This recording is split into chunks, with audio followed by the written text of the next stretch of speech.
Welcome to Stagecoach, where you'll find the best Western books on the market and the men and women who write them.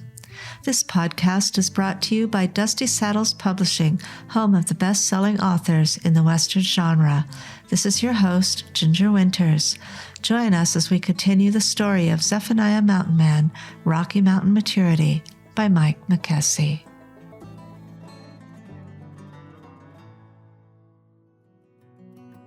Chapter 5. West. Activity on board, what will become our first full day on the steamship, wakes us up before the sun begins its daily rise. The raised voices of ship's officers shouting orders to the many crewmen shatter the night's sleep and forces me to open my eyes. The changing pitch and noise level in both the ship's engine and in the large paddle wheel signal the ship's departure from the bank where we spent the first night.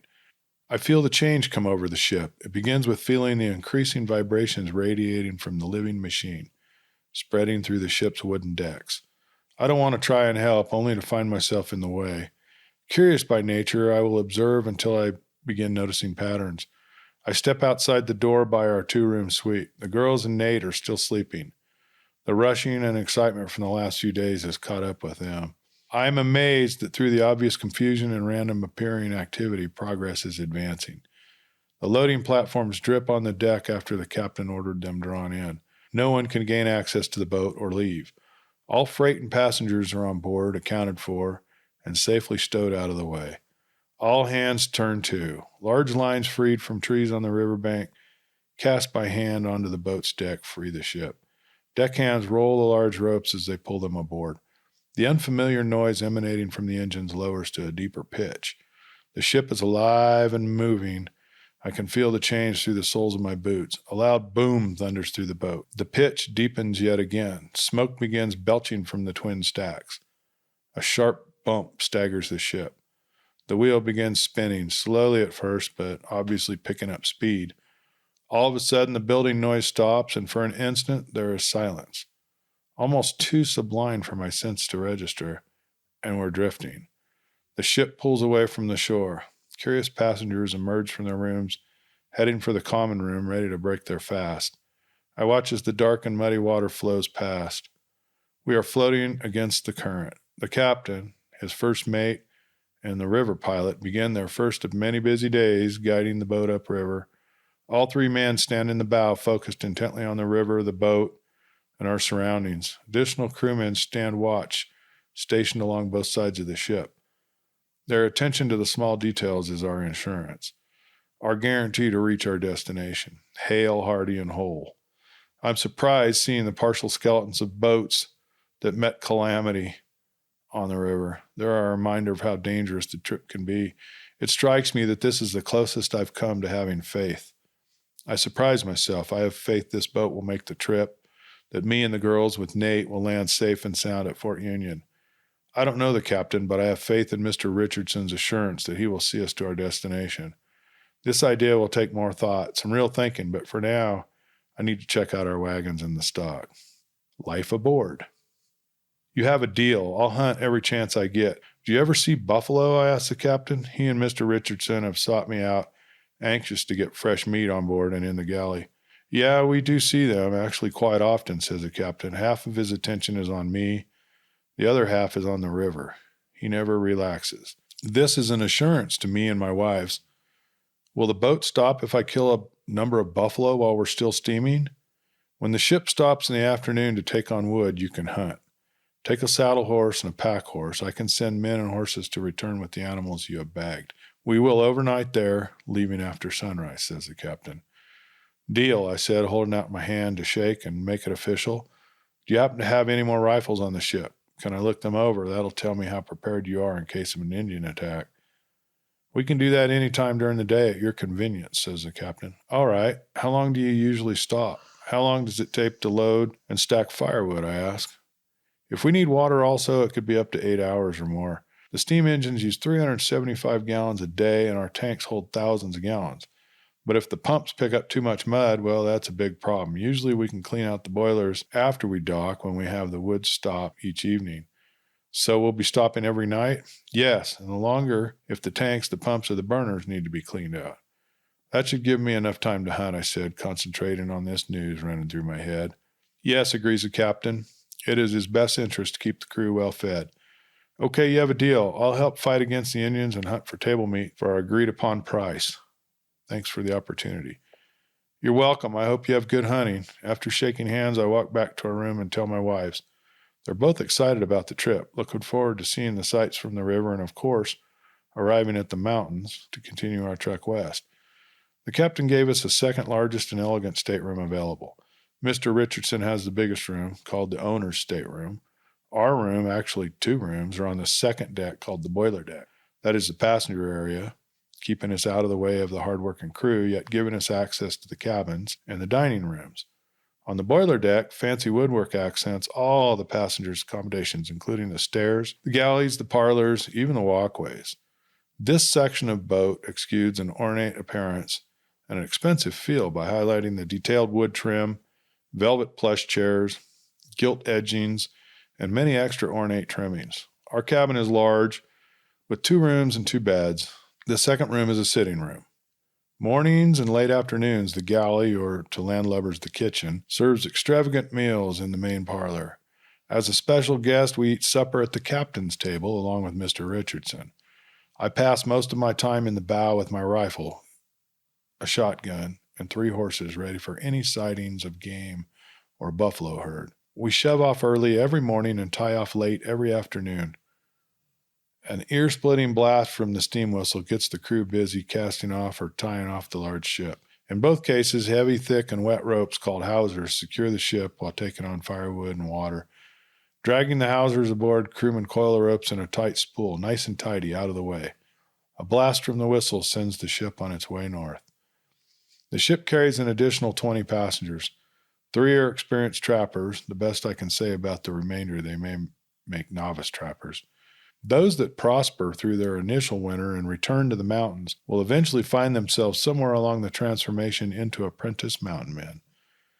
I make a habit of standing with the horses and the mules daily as the ship docks or steams ahead. Standing with the horses, I keep them calm while on the strange ship and hearing its unaccustomed loud noises. This morning, as the ship makes its way north, I am surprised when my wives find me. We knew you'd be down here, says Mary, as she's petting, stroking, and reassuring the chestnut mare she has claimed for her own. In the sun, her horse looks red with darker red points. To keep things even, Alice brushes her mare, a dun with dorsal and shoulder stripes. The zebra stripes set her mare apart from the other horses. This is why she laid claim to the mare. I remind them both that their horses are brood mares once we have our ranch. They are excited to see their foals thrown by the mares. Just think we'll soon be on our way west by a much different mode, says Mary, beginning a conversation. We're not staying in that fort for long, right? asks Alice. No, we're not staying. As soon as we resupply a few necessities, we're headed west. We need to talk about where we want to stop, says Mary. Let's talk with Mr. Richardson tonight. We'll explain what we're doing and see if he has any ideas where we'd fit in. I explained, then what? I like your idea of our own horse ranch. We'll need land for that, says Alice. That's what I want also, says Mary. If that's what you both want, then that's what we're going to do. I'm sure he will have an idea that will help us, I assure him. Sounds good to me. Mary and I will be ready with our questions, says Alice. I find myself in the way as the 2 girls set up our temporary home. I grab my rifle and possibles. Wearing my gun belt, I head downstairs to check on stock in the wagons. I can see the horses eating. I'm walking by their stalls when I hear the sound of 2 men running up from me from behind. The horses and mules notice, standing alert.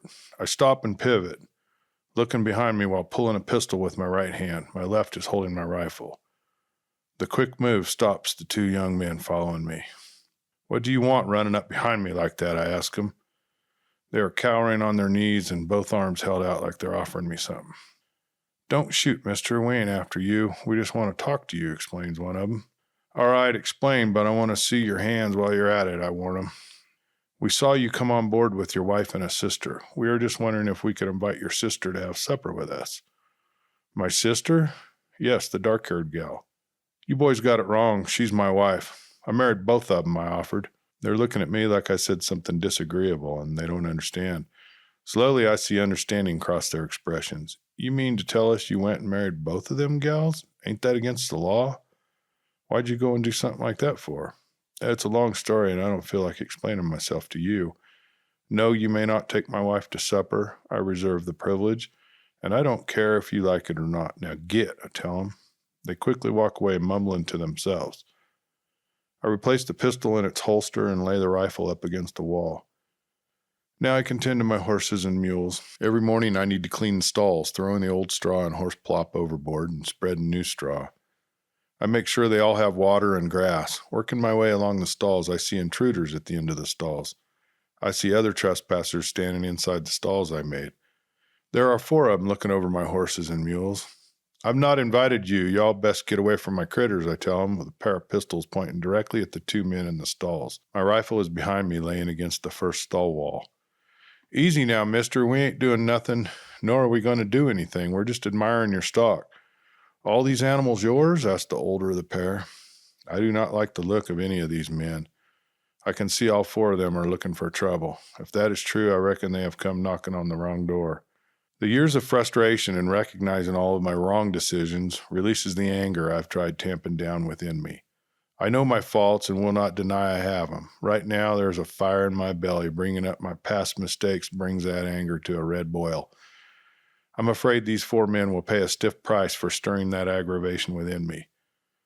Yes, they are. The wagons and everything in them, including the stock. I won't tell you again. Get away from them animals and my wagons. As they duck under the line of ropes I put up to keep people away from everything I own, I thumb back the hammers on both pistols. I see all of them grow nervous. I reckon they didn't expect a gunfight. What's your names? I ask, getting them thinking about something new and sowing confusion among the 4 thieves. Why do you want to know? Asks a different man. Because if any stock or anything in them wagons goes missing, you're the first I'm coming after. Easy now, mister, says the first talker, like he's talking to a nervous horse. No, you 4 had best stay easy. I ain't a horse you can talk soft to like that. I'm a mountain man that's getting upset at 4 fools I found on board this boat. Before I start expressing that anger and seeing you're going to be my first target, tell me your name. He refused to talk. That's all right. Don't tell me. I'll ask the captain or the owner of the ship. They know who is on board. I'll find out, and he's running a bluff, boy. The owner ain't on this tub, and the captain sure will not talk to this mountain bum, laughs the first talker. That will be your second mistake, boys. The owner is Mr. Richardson. I sell him my plews. He is on the owner's suite. He is also the owner of this boat and a good friend of mine, and I take supper at the captain's table every night. You think I'm running a bluff? Go ahead, make your move. There's 4 of you and only 1 of me. Come on, I yell at him. The commotion must have alerted a crew member. He walks at the side of both the captain and Mr. Richardson. The 3 stop after seeing me holding a pair of pistols on the 4 thieves. Don't shoot 'em, Zeph. It'll make a mess on the deck of my boat, says Mr. Richardson. What is the meaning of this? Shouts the captain. That would depend on who the both of you think you are, says the mouthy would-be thief. I am the captain of this ship, shouts the angry captain, and I am Mr. Richardson, the owner of this ship. Who are you 4, and what are you doing bothering a friend of mine? The 4 lose their advantage. We were just looking over his critters is all, says the talkative leader. Yes, sir, that is all, agrees another. Well, why were you looking through my wagons, I ask him. Didn't mean anything by it. We were just looking. We're sorry if it bothers the trapper. That you are. I do not believe any of you. Do you have a horse on my ship? Asks the captain. No, the 4 answers in one voice. That is no, sir, to all 4 of you, roars the captain. Hand over your arms. You can't take our weapons. Hand them over or I will throw you off the ship, roars the captain. Bosun, collect these weapons, add them to the arms locker. Now what to do with you lot? The captain waits until the bosun walks off with their weapons, knives included, before announcing his decision. Are you 4 related? Yes, sir. Me and this one is brothers. Those 2 are cousins and brothers, said the youngest of the 4. His quiet spirit and his silence until now makes me take notice of the boy. Is he or his brother redeemable? Maybe. The other 2, I doubt it. I will watch this pair for the duration of our voyage. There is something about them I do not like nor trust, but I'm getting ahead of myself in telling this story. Sufficient for now. The captain has a novel way to deal with the 4 scalawags. In order to keep the peace on my ship, you 4 will agree to work as my first mate sees fit, announces the captain. There is immediate grumbling from the 4 cousins. You can't make us labor on this tub, says the loudmouth, the oldest of the group. The outburst ends him a belaying pin to the guts. I reckon the bosun does not take to name-calling concerning his ship. Why, if you weren't holding a weapon, I'll show you right and proper manners, laughs the blusterer. Captain? Asked the bosun. By all means, at your leave, bosun, laughs the captain. I reckon I should describe the captain. He stands all of 5 foot 4 inches tall. He is as wide through the shoulders and hips as he is tall. He earned his girth the hard way, on the docks or aboard, working and fighting for it. He alone controls the crew's discipline and the daily running of his ship.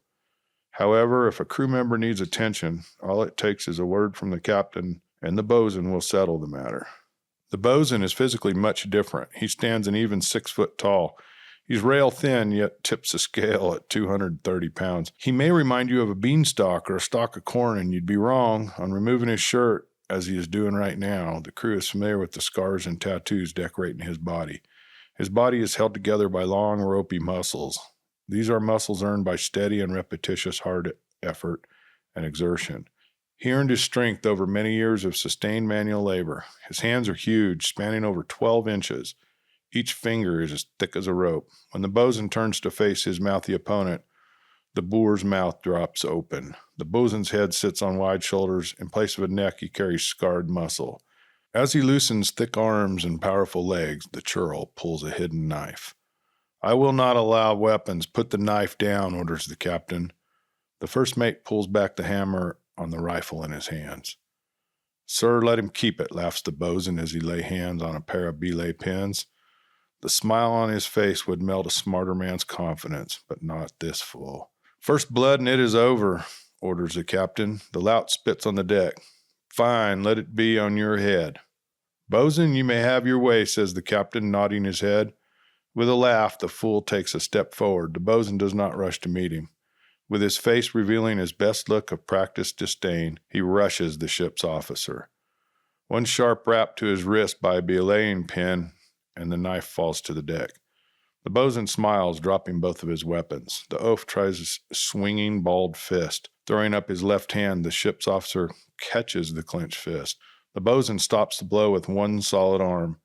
The bosun slowly twists the offending arm behind its owner's back. At the sound of breaking bones, stretching tendons, and exploding muscles, the oaf tries to surrender. A fist to the mouth cuts off that cry. The bosun begins a systematic beating on the defeated man. Up to now, not a drop of blood has been shed. His brother begs for the beating to stop. Without taking notice, the bosun lifts the man by his head. With both men looking into the eyes of the other, the bosun delivers a short but quick turn. The fool kicks once. The bosun releases the dead man. He crumbles to the deck. No, understand me, thunders the captain. This is my ship. I run it. I will brook no interference from anyone. Do you three grasp my meanings? Asks the captain in a deep voice. Good. Now step up to fight my bosun or accept your discipline. Which will it be? I accept, they all say at once. The three replies shatter the ship's quiet. Bosun, put these three to work, orders the captain. The bosun is tucking in his shirt. You three empty your pockets. Everything on the deck, orders the bosun. The three clasped knives bounce on the wood deck. One coin falls. That is it. You three with me, orders the bosun. As they walk away, the crew returns to their duties. I lead my wife to our room. Mr. Richardson stays at the side of the captain. Walking away, I hear a splash. We see very little of the three men for the rest of the voyage. I do run into the youngest of the three a few times before reaching Fort Union. What I see is a young man unduly influenced by older family members. I think he makes an internal decision to better himself by separation from his family. I believe this path will produce a hard worker and a good man. At least I hope it will. Over supper, I talked to the girls about the morning's events. After talking it over, they understand why the captain did what he did. It is time for me to go hunting. I need to go. I'd rather you both stay here in the cabin with Nate until my return. Can I walk with you to make the night's last visit to the horses? Asked Mary. I only ask you to return before dark. Remember to take the pistols I bought for each of you. Take them because I don't want anything to happen to either one of you, I answer. We promise. Now get to work, laughs Mary. I don't ride too far from the ship before I drop a buffalo. I return to the ship to recruit help from the crew to bring the meat to the ship. I skin the buffalo and keep the hide and the sinew. The cook and his crew take the buffalo's cut up quarters. We all will be looking forward to supper for the next couple of weeks. The trip passes quickly, the days and nights repeating themselves. The three of us and Nate are ready for the journey's end. Mr. Richardson and I have been talking about the future and what I have planned. Spending 3 months on the ship together, he knows me. I take note as he shares his advice. He gets me thinking in a different direction. And instead of moving on and continuing our travels west to Oregon, he suggests I settle in the mountains, making our home in a country I've already traveled through. I like the idea. I struggle with how to bring it up to my wives. Mr. Richardson's main reason, both Mary and Alice do not strike him as farm wives. He sees something different in our future. Like he sees it, I do not know. Do I trust the man? Absolutely. He knows we will have a hard time living in a community. People will not understand our relationship. The second reason to stay and make our living in the mountains is because our marriage clashes with the law of the land. I have no wish to drag my wives into legal trouble. Mr. Richardson agrees to talk to the girls with me. The night before we land, he meets them with me. First, I want to say I understand what you're doing, and I think highly of both of you. Instead of being mean, mad, and vindictive and getting Zeph in deep trouble, you both have forgiven him his faults and agreed to make a life together, the three of you. He tells them to let him know he's on our side. Make that 4 of us, laughs Alice as Nate walks up. Mr. Richardson smiles and goes on to explain the trouble we'll run into living in a town, even out west. They understand and invite him to continue. He tells them of the freedom available in the mountains, that the mountains are a place I know and understand. I have lived and worked in their midst. There will be some surprises and hardships with the decision, but it is nothing we can't handle while all of us working together. He tells us we can raise horses, hunt, and trade with the crow. He assures us he will continue to buy my fur and will broker our horses. We can hunt buffalo for meat and robes. Horses can give us a fine income. We can make a good life for ourselves. The girls thank him for the advice. Without realizing it, we reach our destination. We fall asleep tied to a pier. We wake up later to stop at a different pier. We have arrived. The captain allows me to unload my wagons and stock first. The girls wait on the riverbank. Without the help of the crewmen, it would have taken all day to unload. Working together, we do it in 2 hours. Mr. Richardson walks up with the girls to a spot above the fort where we can set up our camp. I reckon we'll be there about 2 weeks, helping the mules and the horses regain their strength. Mary helps guide me and the wagons to our camp. As the sun sets, we are finished and sitting down for supper. We talk it over for 3 nights before reaching a decision the 4 of us agree on. We agree to stay in the mountains, to raise horses, hunt, and trade with the Indians. I tell them about the trouble I had with the Blackfoot. Both wives asked to live in Crow's land, but before we go to the effort of building a cabin, corrals, and barns, I have to ask the Crow for permission to make a part of their land our home. They agree. I know who I need to talk to get their permission. I will find my friend, Stands Alone. Their winter camp is somewhere in the Yellowstone Valley. It is a large area, but I know where to begin looking. First, we wait on the horses and the mule teams to regain their strength, recovering from the 3-month journey.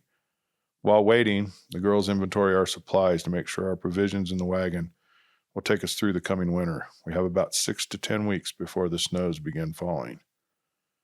With the horses strong enough to carry us and pull the wagons across the mountain trails, we finalize our plans. We set out for Crow lands. After securing permission, I have an idea where I want to build our cabin and establish our ranch. When the 3 of us are in agreement, we say goodbye to Mr. Richardson. He congratulates us and wishes us all the best of luck. Each day we ride our saddle horses, leading the rest with the team and wagon behind. Each day the ride's lengths increase. Grazing on new shoots of sweet grass and daily exercise, our animals quickly grow strong. A diet of buffalo meat, the mountain's bounty, for the 4 of us grow stronger also. Nate is the standard we use to gauge the increase of our own strength and endurance. We quickly recognize his growth. Each day his strength and endurance increases in stride with his vocabulary. Now that we're on the trail, he asks for his own horse. Only after I promise of his own horse does he stop asking and begin anticipating. I lead us closer to the Yellowstone Valley and the Crow winter camp. Searching. The 3 of us decided to ride rather than build a seat on the wagon. I secure our extra horses behind the kitchen wagon. The team is trail broken and will follow directions. I ride point and flank, watching over the wagon, the girls, and my son. We are on our way. The promise of our own horse herd follows the wagon. I need to find a stallion. We take the trail to the Yellowstone Valley. I recognize the land we are traveling through. During the day, I search for sign of the Crow village. Every afternoon, I unhook the wagons and unsaddle our riding horses. As the girls begin making camp, I throw up a picket line strong enough to hold our stock through the night. In the morning, we ride west. 5 days later, we run across the Crow Trail. 3 more days and we ride within sight of their winter camp. We're close enough to smell their smoke from the fires. I stop before riding on. Climbing from my horse, I dig my parfleche from the wagon. I strip off my city clothes and wash in the creek. Clean, I walk out drying as I pull buckskins from the parfleche. I dress and wear moccasins. My feet are happy. I am happy. I feel comfortable. I have the girls braid my hair, adding Willow's beads. At last, I add my feathers to my hair. I exchange my modern weapons for a bow and a quiver of arrows.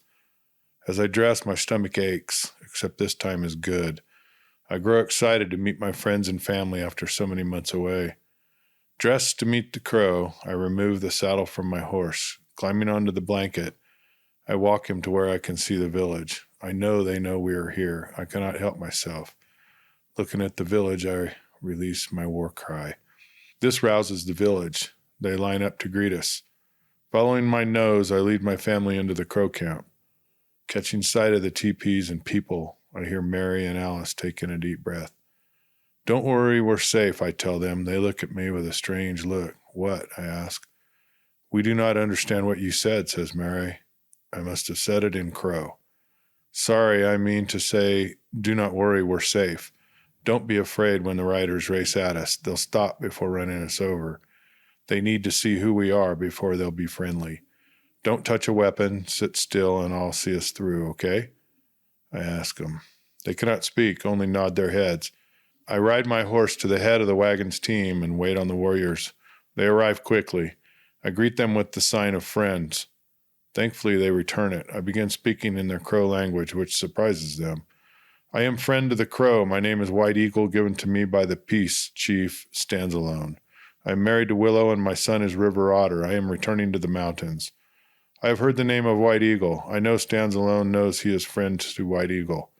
Wait here. I will ask if Stands Alone is willing to see you. If he is, he will be here quickly. After a couple of minutes, I see riders at the village's edge. Many warriors with dogs barking follow at the horses' heels. He bids us to enter. I ride in front of the wagons and the horses. I see his eyes open a bit wider when he sees me. The expression on his face does not change. I stop my horse in front of him. He begins signing. He shows me the signs for White Eagle, Sunshine and Heart, Long Time See, Not. What he tells me is, White Eagle, I am happy to see you. It has been a long time since I last saw you. I reply with the signs for Sunshine is Heart, See Elevated, Friend, Stands Alone, Female, Mary, which means I am happy to see the Peace Chief Stands Alone. These are my wives. In Crow, I tell him these are my wives, Mary and Alice, and my son, Nate. It makes me happy to see you and your family. Why have you come to see this old man? I have to come to see my wife Willow and son River Otter. I must ask a favor of my old friend. Come with me and we'll talk in my lodge. He issues orders to the guards, the horse herd boys, and his wives. Everyone walks hurriedly away to fulfill the peace chief Stands Alone's request. Ahead of us run 3 of his wives. The herd boys take the leads of our horses and walk them to the lodge. The warriors add guards around the village just in case an enemy followed us to the village. Along the way, we do not talk. I take in everything I see. It brings back the memories from the last 4 years. I remember the names of the people I see. Some wave and smile. Some look at me. My wives, our wagons, and our horses with an undefinable something. Maybe a warning or a caution, but not real friendly and not overly hostile. I reckon it's an acceptance, maybe. The lodge opening faces to the east, to the rising sun. I follow Stands Alone in, and my wives follow me. Leaving our wagons in the trees behind the lodge, the herd boys mark my horses, then escort the team and our riding horses to the common horse herds. We take seats around the low fire. My stomach notices the rising aroma of buffalo stew escaping from the cast iron pot suspended over the fire. I'm hungry, and I know Mary, Alice, and Nate must also be hungry. Nate is taking in everything around him. His head swivels on his shoulders. His eyes are wide open and his mouth forms a smile. One of Stanzalone's wives used a buffalo horn scoop to add stew to buffalo horn bowls. Another passes the bowls first to Stanzalone, then to me, and then to my wives. After we are served, she fills their bowls, and they sit behind us, leaning against their willow stick backrests. Our discussion starts after we empty our bowls of stew. My tongue and taste buds finally remember this stew. "What is it you need, Zephaniah?" asked my friend in a combination of Crow, English, and sign language. "I seek permission from you and the Crow to settle in the southern part of your lands. I want to build a cabin and corrals. We want to raise horses," I tell him. "In the south, you will be further from the Blackfoot. That is good. They have not forgotten you. I thank you for asking. Some have decided to settle in our lands without asking. We ask those foolish people to move on. Myself, I think this is a good idea, but I need to ask the village council. There will be much discussion, but in the end, I believe they will grant you permission to settle on Crow lands. I see several advantages in this," he smiles, looking at the four of us. "Thank you. Until then, you will be my guest.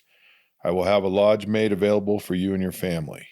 You will stay until the council finishes talking. This could take many suns," he laughs. He looks at one of his wives and nods his head. She quietly leaves the lodge. When she returns, he stands. She is not alone. She escorts Willow into the lodge. Stanzalone points at the open space at my side. Willow quietly sits down at my side. Both wives look at me, but we cannot talk now. With a slow shake of my head, they bide their time. We talk for a while, remembering much and catching each other up on the past year. I like the peace chief and enjoy our talk and visit. "Come with me and I will show you to your lodge," he tells us. We stand, stretch, and follow him outside. Outside, the sky and air are bright, making us squint as we stand. Stanzalone points behind him. I turn and see a large lodge newly stood, sitting at the side of our wagons.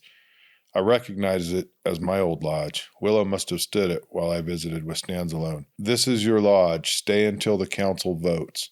Move in and rest. Tonight, I will introduce you all to the village. Until then," he tells me with a hand on my shoulder, "the next few minutes will be extremely interesting." I enter first, followed by Willow, then Alice with Nate and Mary. The three of them are standing, looking around with the wonder and surprise clearly written across their faces. I know without asking there are many questions running through their minds. I watch Willow rolling up the first 2 feet of the buffalo hide lodge to circulate air and cool the inside. There is a fire ring in the center of the lodge outlined with rocks. The ground lays covered in old buffalo robes from the center to the outside edge. Mary is about to ask a question when 2 of Stanzalone's 4 wives return. They set Willow's wood backrests against the rolled-up edge of the lodge. More women enter, carrying additional backrests, buffalo hides, and blankets. They leave silently, but wearing smiles. When the train of women bearing many different important camp goods ends, we look around at the clutter and the chaos surrounding us. "Zeph, you help Alice and Nate bring in the things we need. You know, food and pots and pans and such. Willow and I will begin bringing order out of this heap," says Mary. In what feels like hours, but can only be a double handful of minutes, we unload essentials from the wagon, bring them inside, and are amazed at the work Willow and Mary have wrought. "Thank you both. Alice, will you help me finish? And you," she says, pointing at me, "bring in the last of that venison for supper. I don't see the bread starter or the flour. Can you get that while we finish in here?" While phrasing all of her requests and questions, I learned long ago she is not asking if I will, but saying politely, "I will do this and this." I am searching through the kitchen wagon when a handful of warriors I remember from the year I spent with this village walk up. They're not empty-handed. "I see you, my friends, Black Otter, Gray Beaver, and you, Snow Wolf. Welcome, Zeph. It makes my heart glad to see you again," says Snow Wolf, laying down an armful of buffalo meat. "Thank you for this. My wives and sons also thank you," I tell him. "We look forward to meeting your family tonight," says Snow Wolf. "Do you remember me, Zeph?" asks another friend. I rub my chin with my left hand, tilt my head, and look at him. A worried look crosses his face. I had better stop, as I remember he did not have much of a sense of humor. "I see you have grown even bigger and taller than when we first met, Black Otter." He smiles, grabs me in his powerful arms, and begins squeezing. "It is good to see you also, my skinny friend Zeph, White Eagle," he says, using my crow name. He lets me go, and I take a breath. With a smile, he slaps my shoulder, almost knocking me down. This is from my wives, for your wives, says Blackwater, pointing to a soft tan buffalo robe. It will keep them warm, he laughs. I shake my head. And you, Great Beaver, it makes my heart glad to see you. He lays down his burden, grabs me in a hug, and laughs. This is also from my wives to yours, he says, letting me go.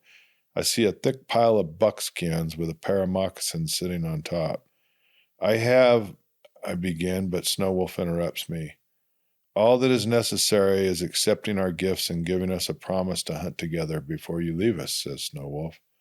Thank you, my friend. We will go hunting. I will introduce my wives, and so tonight, my friends. But first I have questions. Where is my son, River Otter? They all laugh. Where else would the son of White Eagle be, says Snow Wolf. You have forgotten much since you left your family. He is with the other boys learning to be warriors, laughs Black Otter. They turn to walk away. I pick up the bundle of buckskins. Turning toward the lodge, I see two faces disappear as the flap falls into place. This is going to be good, I hope, I tell myself entering my lodge. Those three are my best friends. They are responsible for helping me turn into the man that stands here in front of you. As you saw, this is for the three of you. I hand the pile to Mary. She sets it down, moves the moccasins off the top. I walk out, hearing the gasps of surprise and wonder. On my last trip, I bring in the buffalo meat. I see the girls holding on to a set of winter pants made from elk hide and the hair carefully left on with a long elk hide shirt. They are comparing sizes. I hang the buffalo from two of the lodge poles. Let me help you, Willow says in English. The shock on their faces is a gift. Did I not tell you? Willow taught me Crow, and I taught her English, I ask. Thrown moccasins drive me from the lodge. She helps them make the choices and sits watching them disrobe from their dresses while looking through the buckskins. Finding summer weight sets and winter weight sets for each of them, they are truly surprised. She helps them dress in their new buckskins. They lay out the winter elk hide cloths over the soft tanned buffalo robe spread over our sleeping blankets. I re-enter my lodge. You made all of this, Willow? I ask her. Yes, you told me you would return. I believed you. I thought it was best to prepare for your return with your white wives and sons, she says in English for them to hear. Thank you, I tell her, grabbing her in a tight hug. I ain't sure how this is going to work, but I look at my wives and smile. These will make working much easier than your long dresses. The pants are for winter. They'll keep your legs warm. These long buckskins will be fine during the day, she tells them.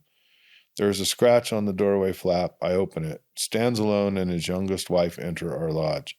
Excuse our interruption. We bring gifts for your family, says Stanzalone, speaking in Crow. I interpret for the girls. This is for your son, he says, handing Nate additional buckskins and moccasins.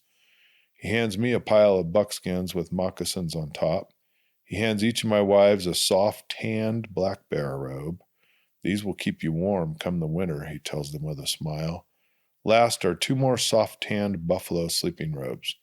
You in the village are extremely generous to me and my family. How can I express my thanks? I ask my old friend. We will talk about all of that tomorrow. It will be a warm night.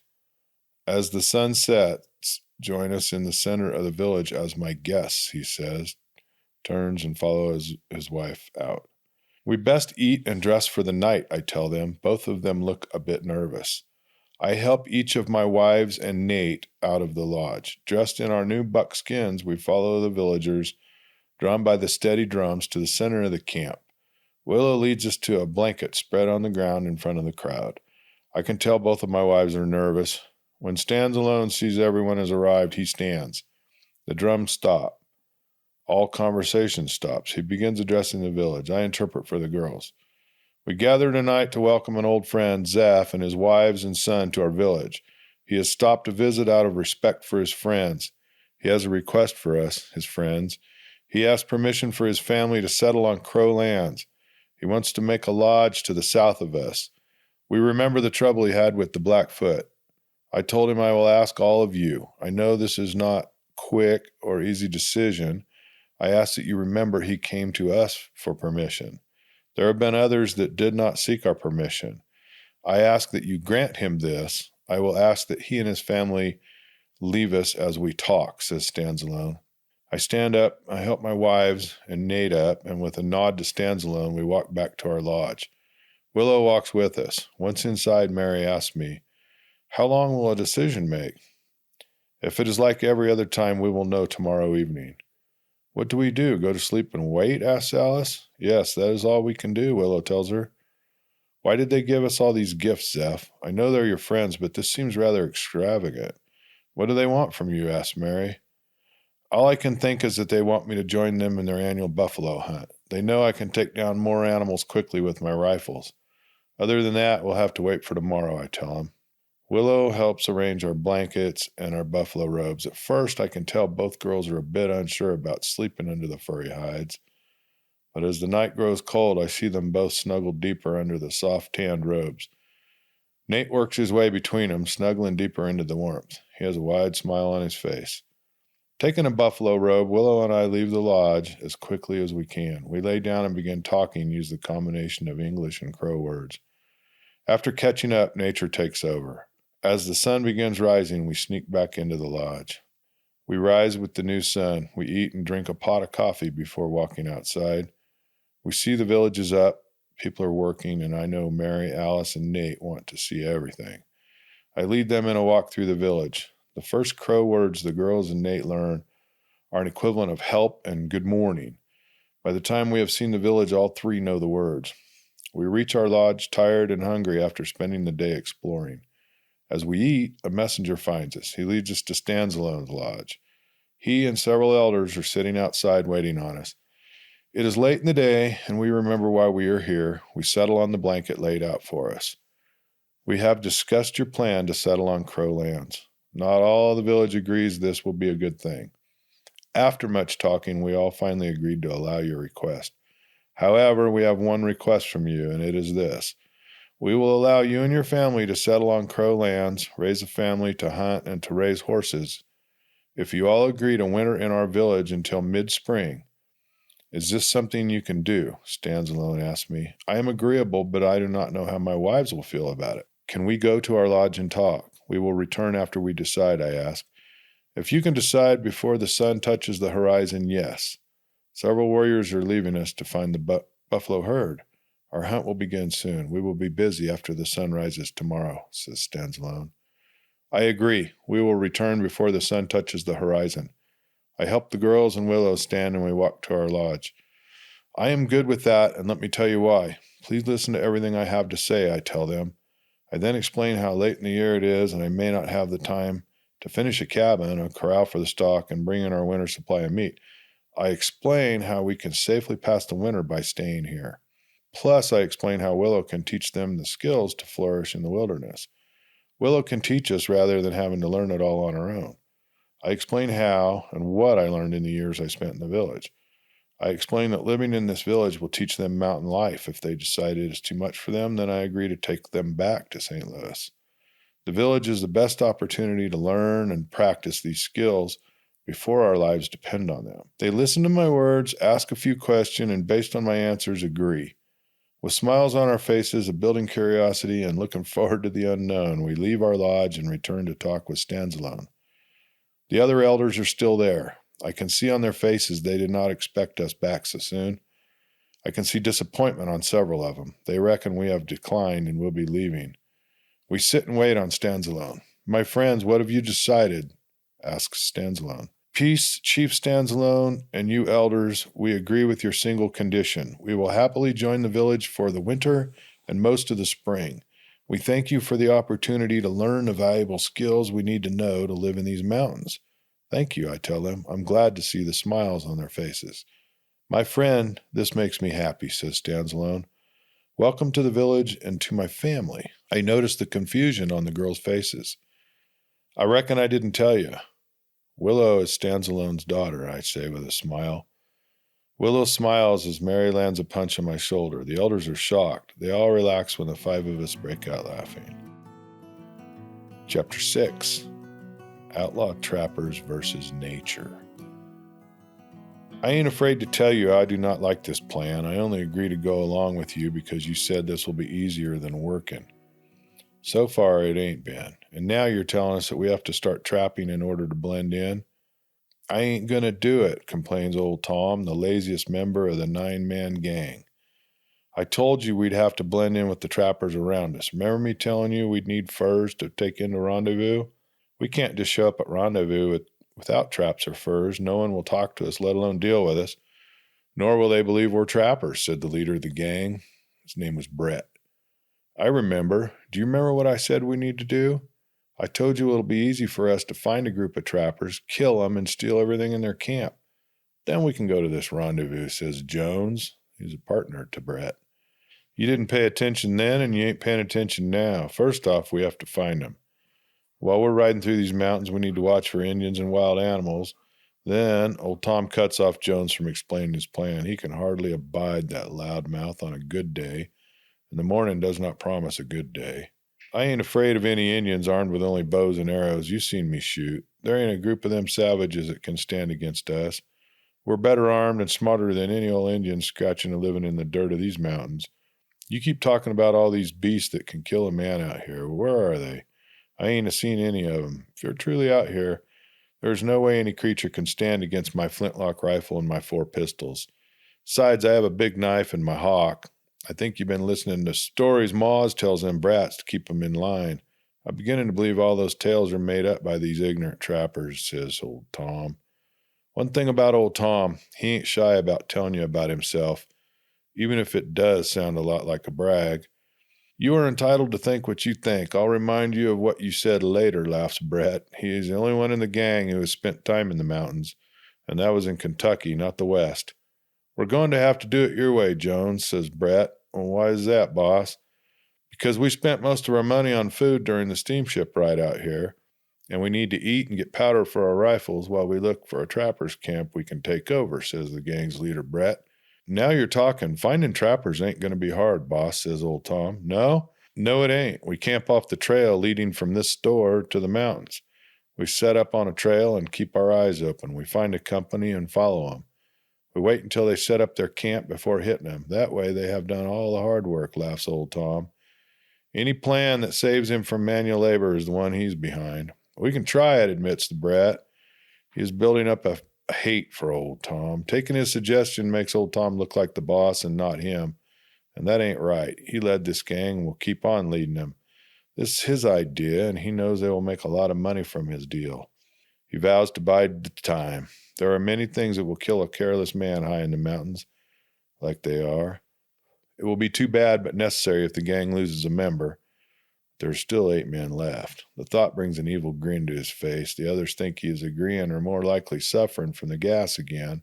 They all quietly move away from him, leaving a wide open space upwind to their leader. The gang is still by the trading post, but he knows they must leave soon, before their actions catch up to him. He and his boys are standing by the stables, talking where no one can overhear their plans. Brett looks at each of his men. They look like trappers, that's my doing. Finding and getting these mountain men drunk enough to kill and steal their clothes took much longer and more of my coin than I reckoned. We're late setting off for our trapping area, but we ain't the only ones. There were 4 others on that boat. We will wait off the trail and follow one of them. I will steal that idiot's idea. First, I need to buy some supplies. Not booze, can't trust these knuckleheads with it. They'll get drunk and ruin my plans. We need to get a camp full of supplies before snow falls. There ain't no leaving once the cold sets in and the snow starts falling. And Brett's thinking that to himself. All right, listen up. I'm going to go in and buy us a couple days' worth of supplies. Keep your eyes open, says the boss, Brett. What if we see a band of these trappers while you're gone, asks old Tom. One of you, old Tom, you follow them. Blaze a trail we can follow and we'll be right on your heels. Any other questions? Yeah, I ain't feeling so good. It always happens if I go too long without drinking. You best bring back a couple of jugs with you or this bunch ain't going to be worth a day. Listen up. Deal with it. If you get sick, you'll have to bear it. There ain't no way out of these mountains after the snow falls, laughs the boss. What do you mean snow? No one said anything about us getting snowed in, says old Tom. I didn't tell you because I thought you all would know that. Don't worry about it. There will be whiskey after we set up our camp, laughs the boss. Don't you mean kill those brutes for their camp, right? Careful what you say and how loud you say it. It will not do to alert any of these trappers, warns the boss. With a nod to his group of misfits and outlaws, old Tom trudges through the mud to the trading post door. Taking a deep breath, he prepares himself to enter. The door opens and he steps in, closing the door behind him. He's glad to be out of the rain, but the wood-burning stove, drying drenched leather and fur, raises the humidity inside the store. It's standing room only inside that store built from logs. The trappers slowly pass through the rows of supplies and goods, making last-minute purchases. The heated room gets all the men inside to sweating. The varied odors assail the senses, especially the eyes and the nose. Old Tom takes coffee, tobacco, and beans to feed his bunch for 3 days. Laying what he has determined to buy on the counter, a clerk swoops down to make the sale. Told the total, old Tom starts to argue. Guessing at the futility, he pays what's been demanded. Laying down the exact coins, he loads it all into a pannier. With a last mean look at the clerk, he heads out the door. The clerk has seen it all before, but something about that man gets the short hairs on the back of his neck standing straight up. He wants to ask the owner about that man, but immediately begins filling the next order. The thought leaves his brain. At first light, the 9-man band of outlaw trappers lets the first party of 7 genuine trappers pass them by. One of the outlaws follows the trappers, marking the trail for the crew following him. At mid-afternoon, the outlaws scout, follow the band of genuine trappers heading into the interior and towards their winter range. The brigands agree that this is the perfect band to stop and relieve of their trapping goods. Criminals know they're far enough away from the trading post that the sounds of their rifle fire will go unheard. The outlaws follow the true trappers deeper into the wilderness, all the time heading south by west. They will not continue along the trail in the light rain for much longer. The trappers stop to make their camp. The outlaw scout settles in to see how they establish their defenses. Noting where each trapper spreads their blanket and where the night guard sits, the spy returns to the trail, making his way back to his partners. The spy waves to his comrades. They stop on the trail. Not a one of the men takes up guard or defense position. They all want to hear what the spy has to report. They have stopped, he tells them, breathless and tired. The thought of retracing his steps back to their camp does not please him. For the night, or is this a camp they will use for a couple of days? Asked the leader, Brett. I'm thinking they'll use this place for a couple of days while they fool around with their traps. I know where the men are sleeping and where the single night guard sits, reports the spy. He has no idea that what he reports to the boss is true or not. He is simply too tired to continue this wandering through these dang mountains. We will follow you. Stop when you think we get close enough they can hear us closing on them. I want to sneak up on them without them knowing we're coming. Can you do this? Asked the leader. Easy, boss. No problem. I seen them all so tired they eat jerky and water for supper. They were too tired to cook. They will fall deep asleep and we'll get in easy, he boasts with a smile. How far ahead of us are they? Asked the leader. I'd say no more than 4 or 5 miles. We'll get there before midnight. Oh, and there are no rocks or holes in the trail waiting for us, reports the scout. Good. All of you make sure you're quiet. No one will drop a rifle or a pack. We're going in quiet. Mess this up for us, and I can promise this will be your last time, threatens the leader. There is a muttering, but no outright protest. Each outlaw sees to his gear, making what he carries quietly. The leader double-checks each man. When satisfied, he tells the spy to get going. He follows behind the last man. They trudge over the cold and wet trail. It seems like hours and too many miles, but it ain't. The boys are not attuned to the mountains and their breadth. Stopped by the scout, the men quietly drop everything but their weapons and possibles. It's time to get serious. The outlaws change their expressions. Brett can see them putting on their war face and preparing themselves to kill the trappers. The entire line of predators enters the ambush zone.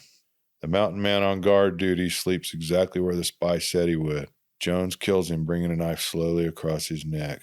The leader of the outlaw pack now believes the ambush will succeed. They wait for his shot. The criminals waiting in ambush, hearing the tread of moccasins on dry and compacted dirt as their boss walks into position. They can hear the horses grazing while on the picket rope. The lead desperado raises his right arm. The others watch as his hand cuts circles in the air above his head and drops.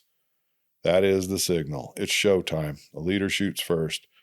Closing his eyes, the trigger falls, causing the flint to strike against the frizzen, creating spark. The sparks ignite a fine black powder in the pan. The explosion propels the projectile, a 54 caliber lead ball, out of the long barrel.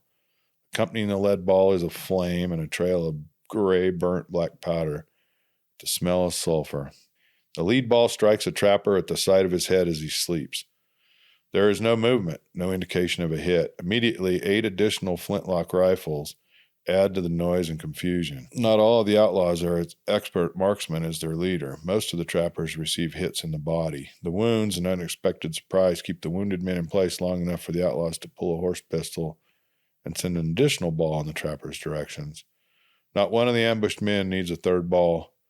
The last outlaw in line scurries for the nervous horses, alerted at the sounds of rifle fire. The cloud of gray smoke clears the camp, taken away on the wind. The shattering of the woods quiet leaves the ears of each outlaw ringing. The stench from the obnoxious cloud blocks their breathing. The outlaw trappers drag in gulps of air through their mouths. Those downwind swear they can taste the burnt black powder. The ambush is a success. Men exploding from hiding race into the camp. Rifles are carefully set down. Only a couple of the men reload.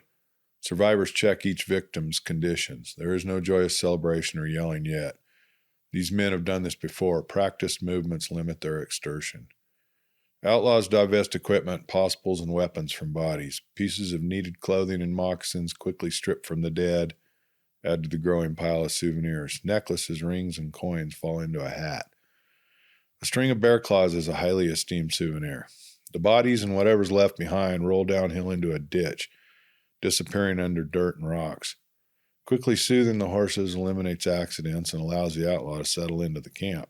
The leader of this heartless band of outlaws digs 2 brown bottles from a saddlebag pocket.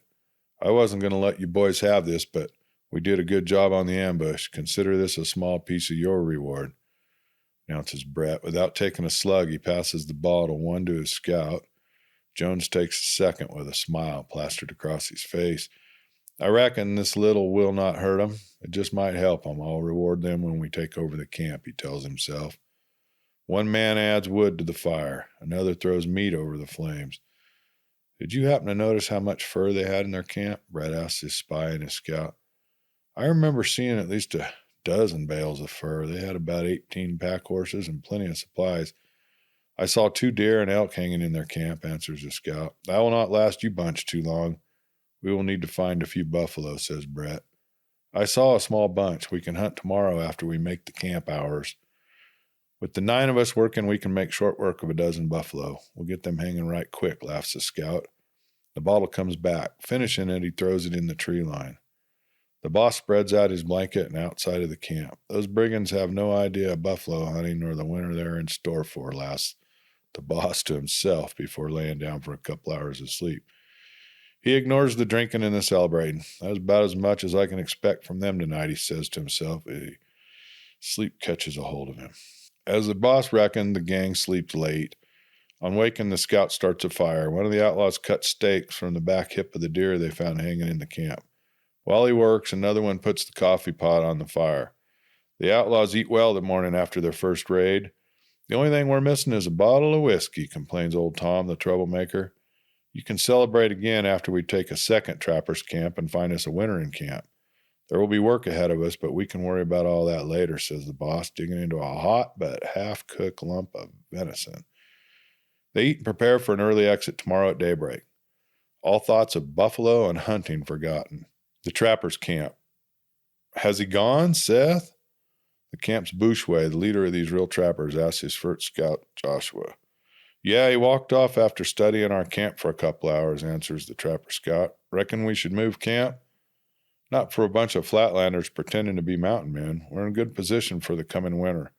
We'll eat early and get into defensive positions well before the moon rises, rules the Booshway. He rules over a dozen trappers, 4 skinners, and 2 camp cooks.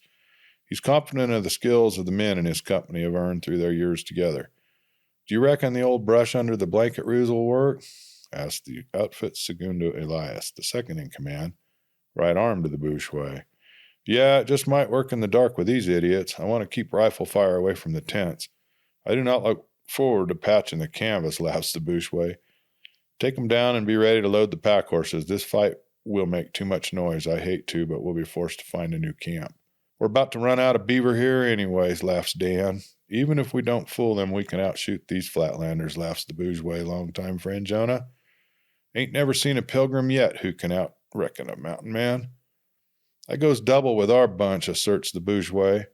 Why's that, Seth? asks the segundo. Because if you noticed, all of us are named after Old Testament prophets, laughs the Booshway.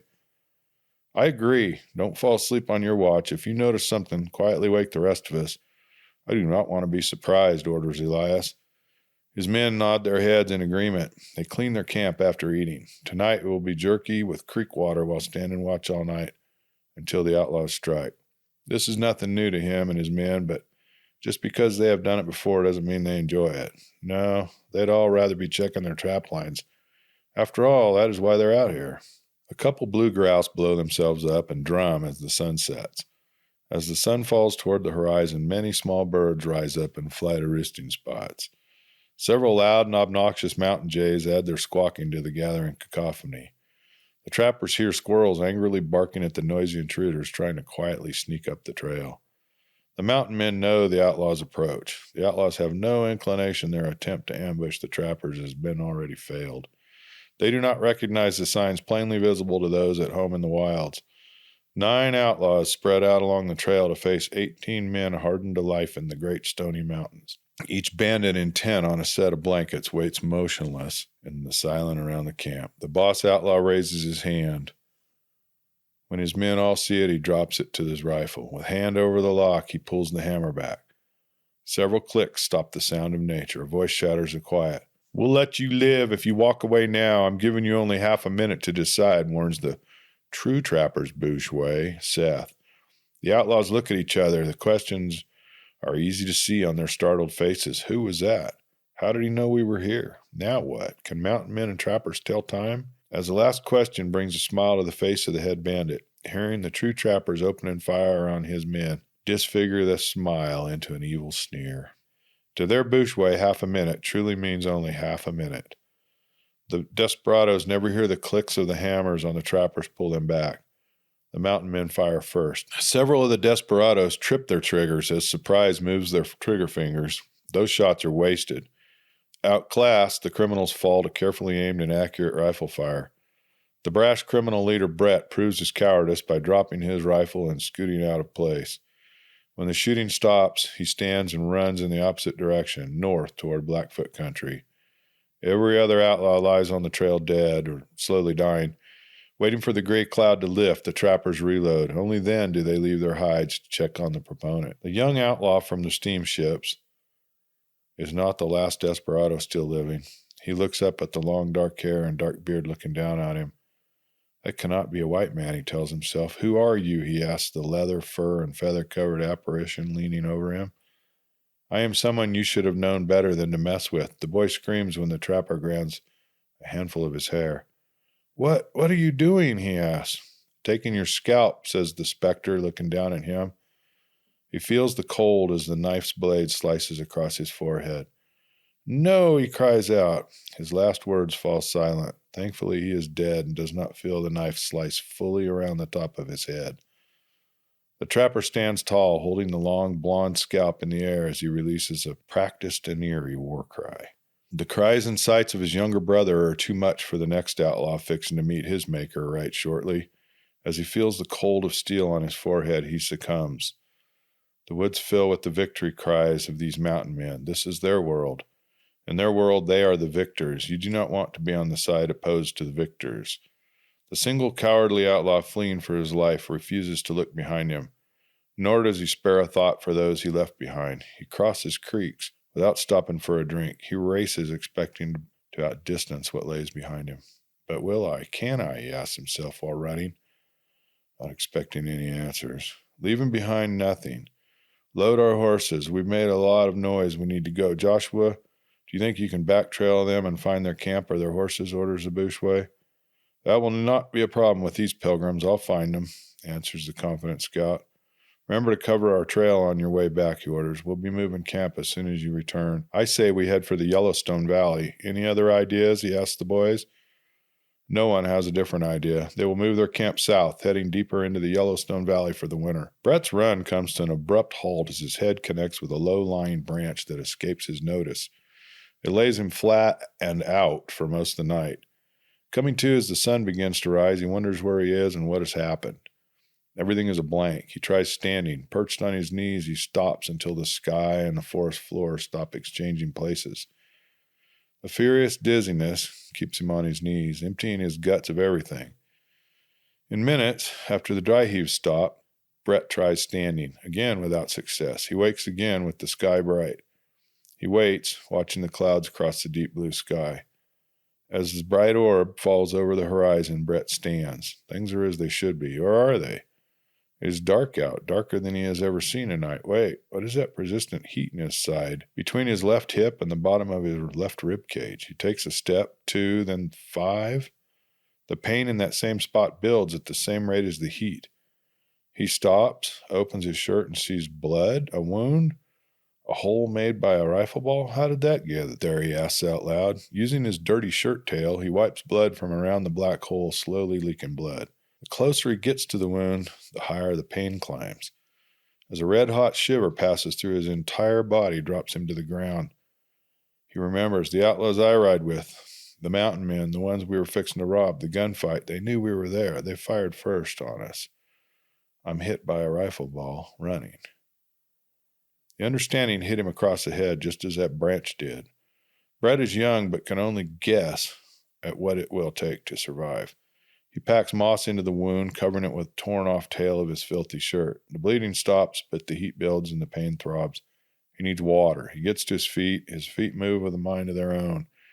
He watches the ground pass by. Looking up, he stops to look over the gear he still carries. Although not much, it better be enough to see him to where. He has no idea where he is. He remembers checking his gear.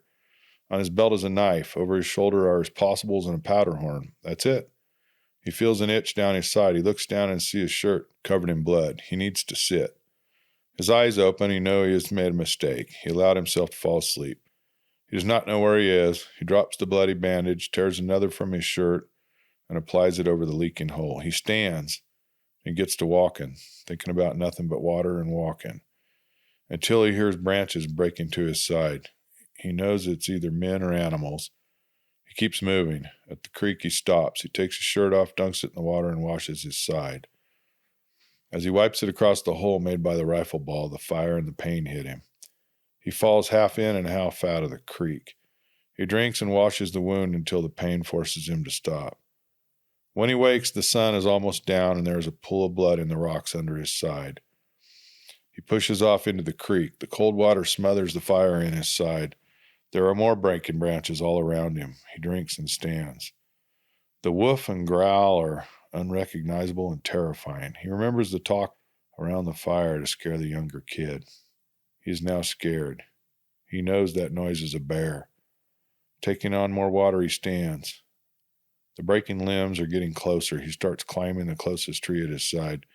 The bear waddles up to the creek, stopping at the pool of blood on the rocks and sniffs. Looking up, the beast roars and takes a swipe at the offending leg. He connects. The claws scratch across and then down the leg. Brett screams. He tries climbing higher into the limbs of the dead gray tree. The bear stands and reaches up. The tantalizing scent of fresh blood is just out of reach. The bear squares up to the tree. Reaching out, he grabs the trunk in both short front arms. With a growl and a huff, he begins shaking the tree. Brett rides it back and forth. The faster the bear rocks the tree, the angrier he gets. Releasing a roar, he battles against the trunk. Brett knows the tree is falling. With no way out, he pulls his knife. In slow motion, the tree falls to the side of the bear. As the tree and the man pass the bear, both look into the eyes of the other. With a scream, the bear reaches for Brett. With an equal scream, Brett buries his knife in the bear's paw. Brett lands on the rocks. The tree falls on him. An insignificant and broken limb punctures his chest. The uprooted dead tree trunk lands on top of Brett. Seen as antagonist on the ground, unmoving under the tree, the bear attacks the tree. Pushing down against the tree, the petite limb continues to puncture the body until Brett slowly dies. The bear knows, angry over the short fight. He climbs the trunk and begins bouncing on the dead tree's trunk. The cracking sound is not from the limbs of the tree. Tiring of the one-sided sport, the bear waddles off, except his body is not reacting as it should, as he expects. The bear feels a thump, another, and many more. He smells his own blood leaking from his body, not understanding how or why. He looks down. Understanding hits him when continued thumps. The hated Blackfoot and their arrows. He grows tired. Releasing a series of growls, the bear stands to full height, facing his new enemies. Thunder without rain. He swats at the hot balls of lead and can no longer stand. He falls. Turning his head, he sees his first antagonist. His eyes close. His fight is over. The Blackfoot warrior stops shooting arrows and lead at the great bear. That would have made a warm winter rug or a sleeping robe, says the leader of the hunting party. It is damaged. Can it be repaired? Asks his friend and hunting partner. We shall see. Walking to the bear, they tie rawhide ropes to the arms and legs of the horses to pull it away from the rocks and the dead tree. As the bear moves, both men cry out. They see a white man. Some of their questions have answers, but the body of the dead white man raises many more. Overcome by feelings and suspicions of bad medicine, they hurry to skin the giant grizzly bear. Adding it to the travois they pull, they ride toward their village. They will be moving soon to their winter grounds, which is good. They debate if their medicine left them. They refuse to take the meat of the great bear to the village. They dispute if that was a mistake. They question the meaning of the dead white man. Before they arrive at answers, they ride into the busy camp. Now they can ask the elders if what they did was good or not. The trappers. Joshua, the head scout, returns to their camp. Behind him are 18 horses. Half are saddled, the other half bear burdens. The Booshway elects to take them without looking through the pack. They all understand the pressing need to move camp. We'll ride for at least 2 days, putting distance between this camp and anyone close by. I reckon we need to ride east by south. Ain't that Crow lands? Asked Dan. It is, but the Crow are easier to get along with than the Blackfoot. Anyone else have any ideas? He asked the company. There are no answers. All right, let's ride, he orders. Joshua leads the company. The men fall into place as they can. Looking up, the Booshway reckons they have most of the day to separate his men from this camp. Elias, his good friend, and Segundo rides to his side. You reckon we should ask the Crow for permission to winter on their lands, he asks. That's a very good idea, yes. If we come across them, then we shall, but if we don't, well, I reckon we'll camp wherever things look good, he answers.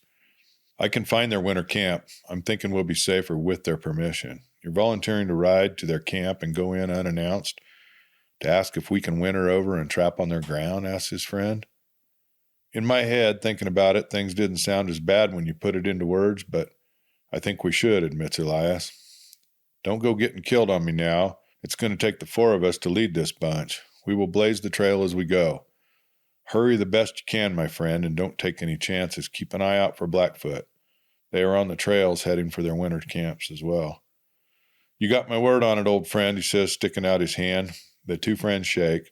The Booshway watches his best friend ride from the company. You had better return, he says to himself. 5 days later, the trapping company finds their winter camp. Under the direction of the Booshway, they set up a camp to see them through the cold and the snow. He has chosen a tree-covered peninsula that runs into the river, protecting the camp on 3 sides. The last open side they fence off with blown-down trees. After setting their tents, they collect firewood. The Booshway sends Jonah to bring back game. Their camp meat is run out. For 3 days, the company labors, turning the spit of land into a protected camp, ready to see 18 men and almost 100 horses through the winter. Their biggest worry is grass for the horses. While the weather's good, they graze the horses away from the open field 20 yards from their camp. Also surrounded by thick trees with access to the creek, they use it as a corral. During the day, 3 guards watch the tempting target, their remuda. Without it, the trappers are stuck. The horses are their only way to rendezvous. The company will protect them through the coming cold months. By the time the camp's established, the company has settled into routine. The trappers work the main river and its feeder creek up 5 miles from their camp. When the snow falls, they will work their way to camp. When the snow falls prohibit further work, they will have trapped out 5 miles in both directions. The new plews pile up, keeping everyone working through the light of day. The cooks and camp helpers keep the camp. There's camp meat to hunt, firewood to gather, and grass to pile for the horses during stormy days. The trappers add fur to their total, checking traps every morning. Trappers spend their afternoon and evening hours fleshing the fur, building willow hoops, or baling dry plews. Traps need repairing, while saddles and leatherwork needs conditioning. When a wolf herd is discovered, the entire camp readies their rifles. Buckskins and moccasins lined up in wolf fur will see the company through the coldest days. Buffalo robes will keep the men warm during cold nights. The company has worked together long enough that each man knows what needs doing and will do it without being asked. All these men are good friends. They must be to share a cold camp. A week after establishing their winter headquarters, his friend and scout, Elias, wearily rides back into camp. The partners gather around him. A young camp helper leads his horse to the remuda. A cook hands him a cup of coffee. Another has a biscuit stuffed with venison. They wait until Elias can speak. "Well," asks his friend the Booshway. "I found them right enough. I asked for permission," and he stops to finish his coffee. Extending the cup, he asks for a refill. After getting it, he takes a deep sip and continues. "We got lucky. I found the camp of Stands Alone. I asked, and he will allow us to headquarter here for the winter. All he asks is we will leave some beaver to repopulate and not return for 3 winters. I told him we'd agree. I also ran into an old friend. Remember Zeph? The man that crossed the creek and got us all into trouble?" asked the Booshway. "That's the one. Well, he's living in the village, and he has a pair of white wives, and a crow wife, a crow son, and a white son, about the same ages. He is not the same undisciplined young man we worked with. He's come into his own. We talked for an hour. I was in a hurry to return and find y'all," says Elias. "That is some news. What's he going to do come spring?" asked the Booshway. "Don't know. That's all we could talk about in the time I was there. I would have bet you had never seen him in the mountains again. Maybe we'll see him at rendezvous," says Seth. He's thinking back almost 5 years and the trouble Zeph caused him.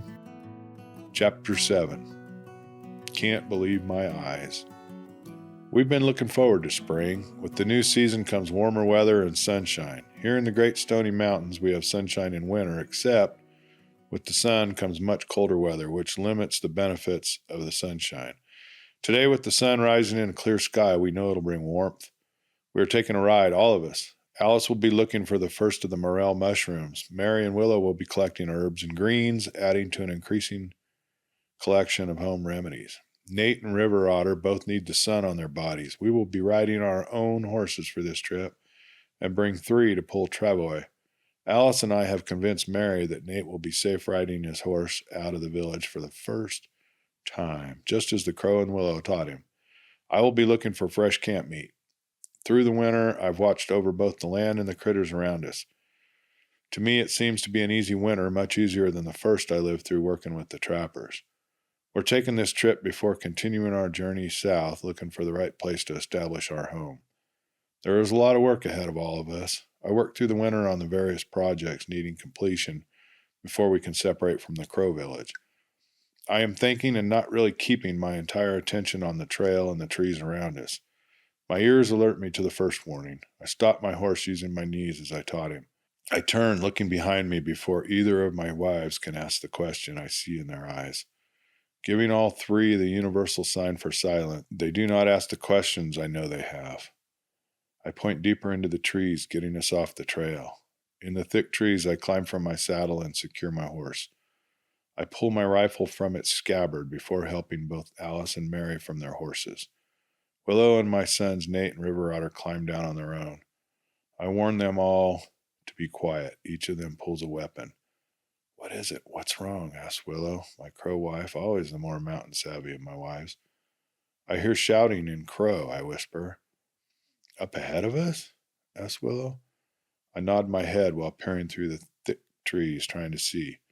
"If they are friendly, why are we hiding from them?" she asked me. I also heard some Blackfoot words.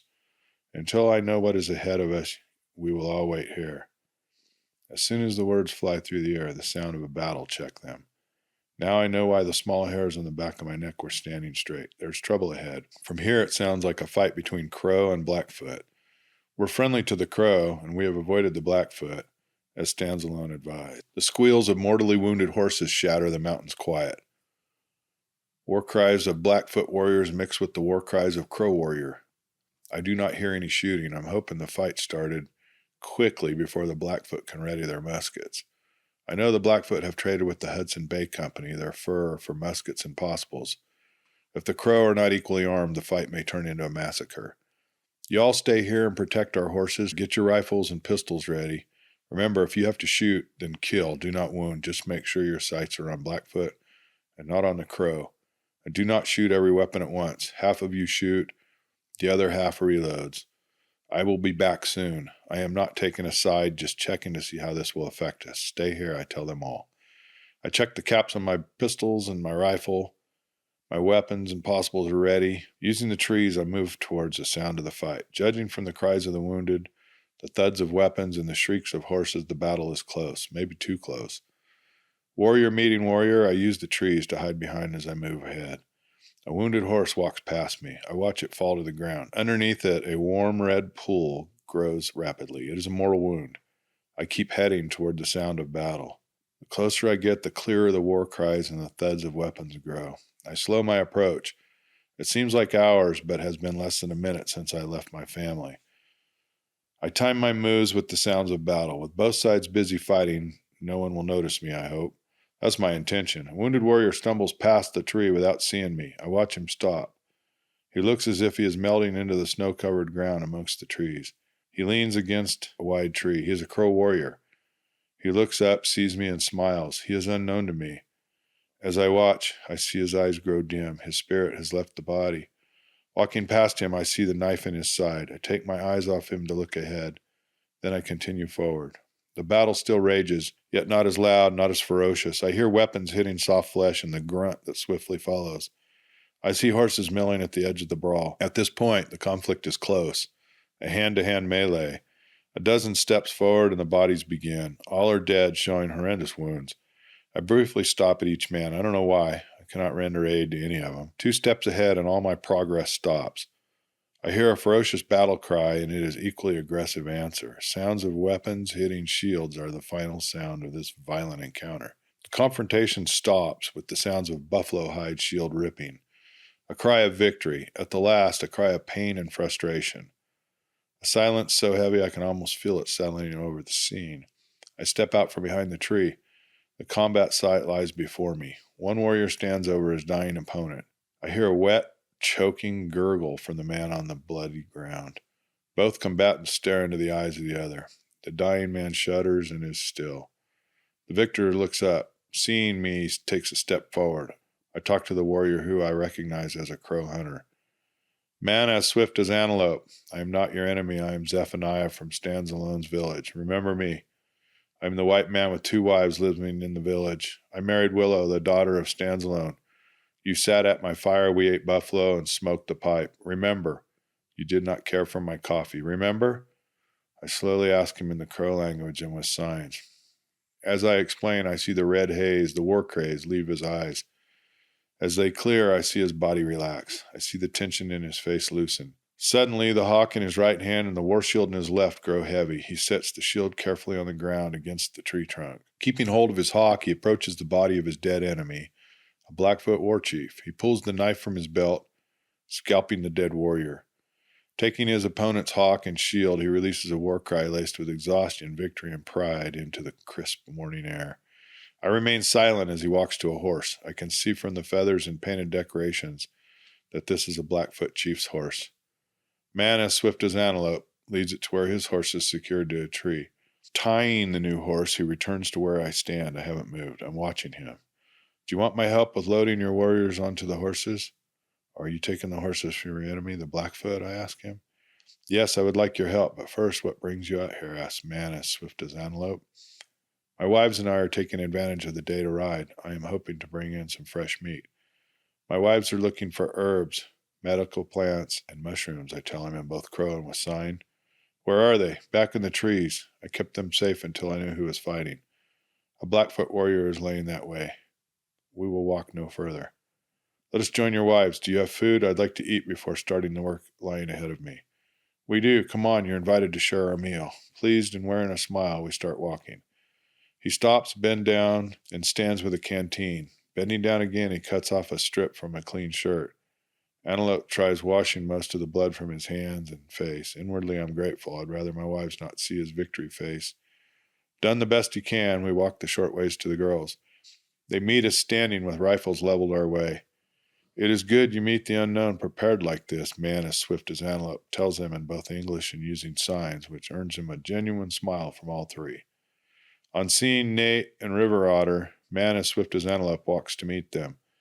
Your sons, what are their names? Asks Man as swift as antelope. This is Nate, I say, laying a hand on his head. Does he have an Indian name? No, he does not. We have not thought of giving him an Indian name. As a friend of the Crow people, I will think of the appropriate Crow name for this son, if you do not mind. No, we do not mind. Since we live in your lands, I thank you for taking notice of us and of my son. Thank you, and this is River Otter. I see you, River Otter. You both look like your father. He is the only white man I call my friend. After we eat, I need to talk to you concerning where you may choose to live and the problem this day may have dropped on you, says man as swift as antelope, looking at me and my family. With concern written across their faces, Mary and Alice get the coffee pot, the bag of jerky, and a loaf of bread from the packs. Willow prepares a small fire. Man as swift as antelope leaves our camp. I watch, but his leaving does not worry me. I know the work that lay ahead of him, and he will not ride without finishing that work.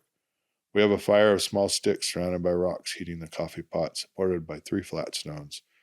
When he returns into our temporary camp, he is carrying a parched flesh, obviously filled with something and holding many long and forked sticks. Without a word, he takes a seat at the fire.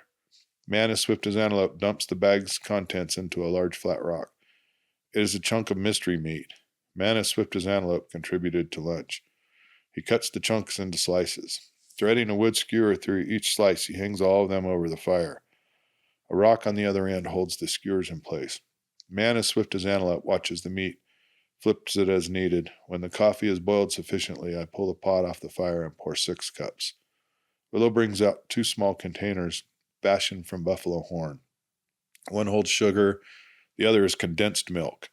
The 6 of us doctor our coffee as needed. Man as swift as antelope watches. I hand him my cup. I know in the past he did not care for my coffee. This time he drinks it all down and holds out the cup for a refill. Willow refills it and doctors it as before. He takes a deep sip and stops. Setting down the cup, he turns his attention to the mystery meat cooking over the fire. I dig out another cup and fix my coffee. Willow lays 7 plates on the grass. Antelope lays a strip of meat from mysterious origins on each plate. I pull my knife as Mary hands out forks. Nate is anxious to eat. He loves meat cooked over a fire. As it cooks, I recognize the smell of elk. On that first bite, my tongue confirms what my nose first told me. I see looks of enjoyment on the faces of Mary and Alice. They like buffalo first, but a close second is elk. Me, my second choice is moose, but I have seen very few since I've been back. I cut my steak into small pieces, smiling at each bite. After the meat and the coffee is gone, man as swift as antelope stands. I reckon it is time to get to work. Man as swift as antelope stops and stretches. His stopping quickly surprises me. I reach for my rifle. Man as swift as antelope walks over to the horses Nate and River Otter are riding. Man as swift as antelope calls me. This is good for boys, but not for young warriors, the sons of Zephaniah, he tells me. I see Nate and River Otter watching man as swift as antelope closely.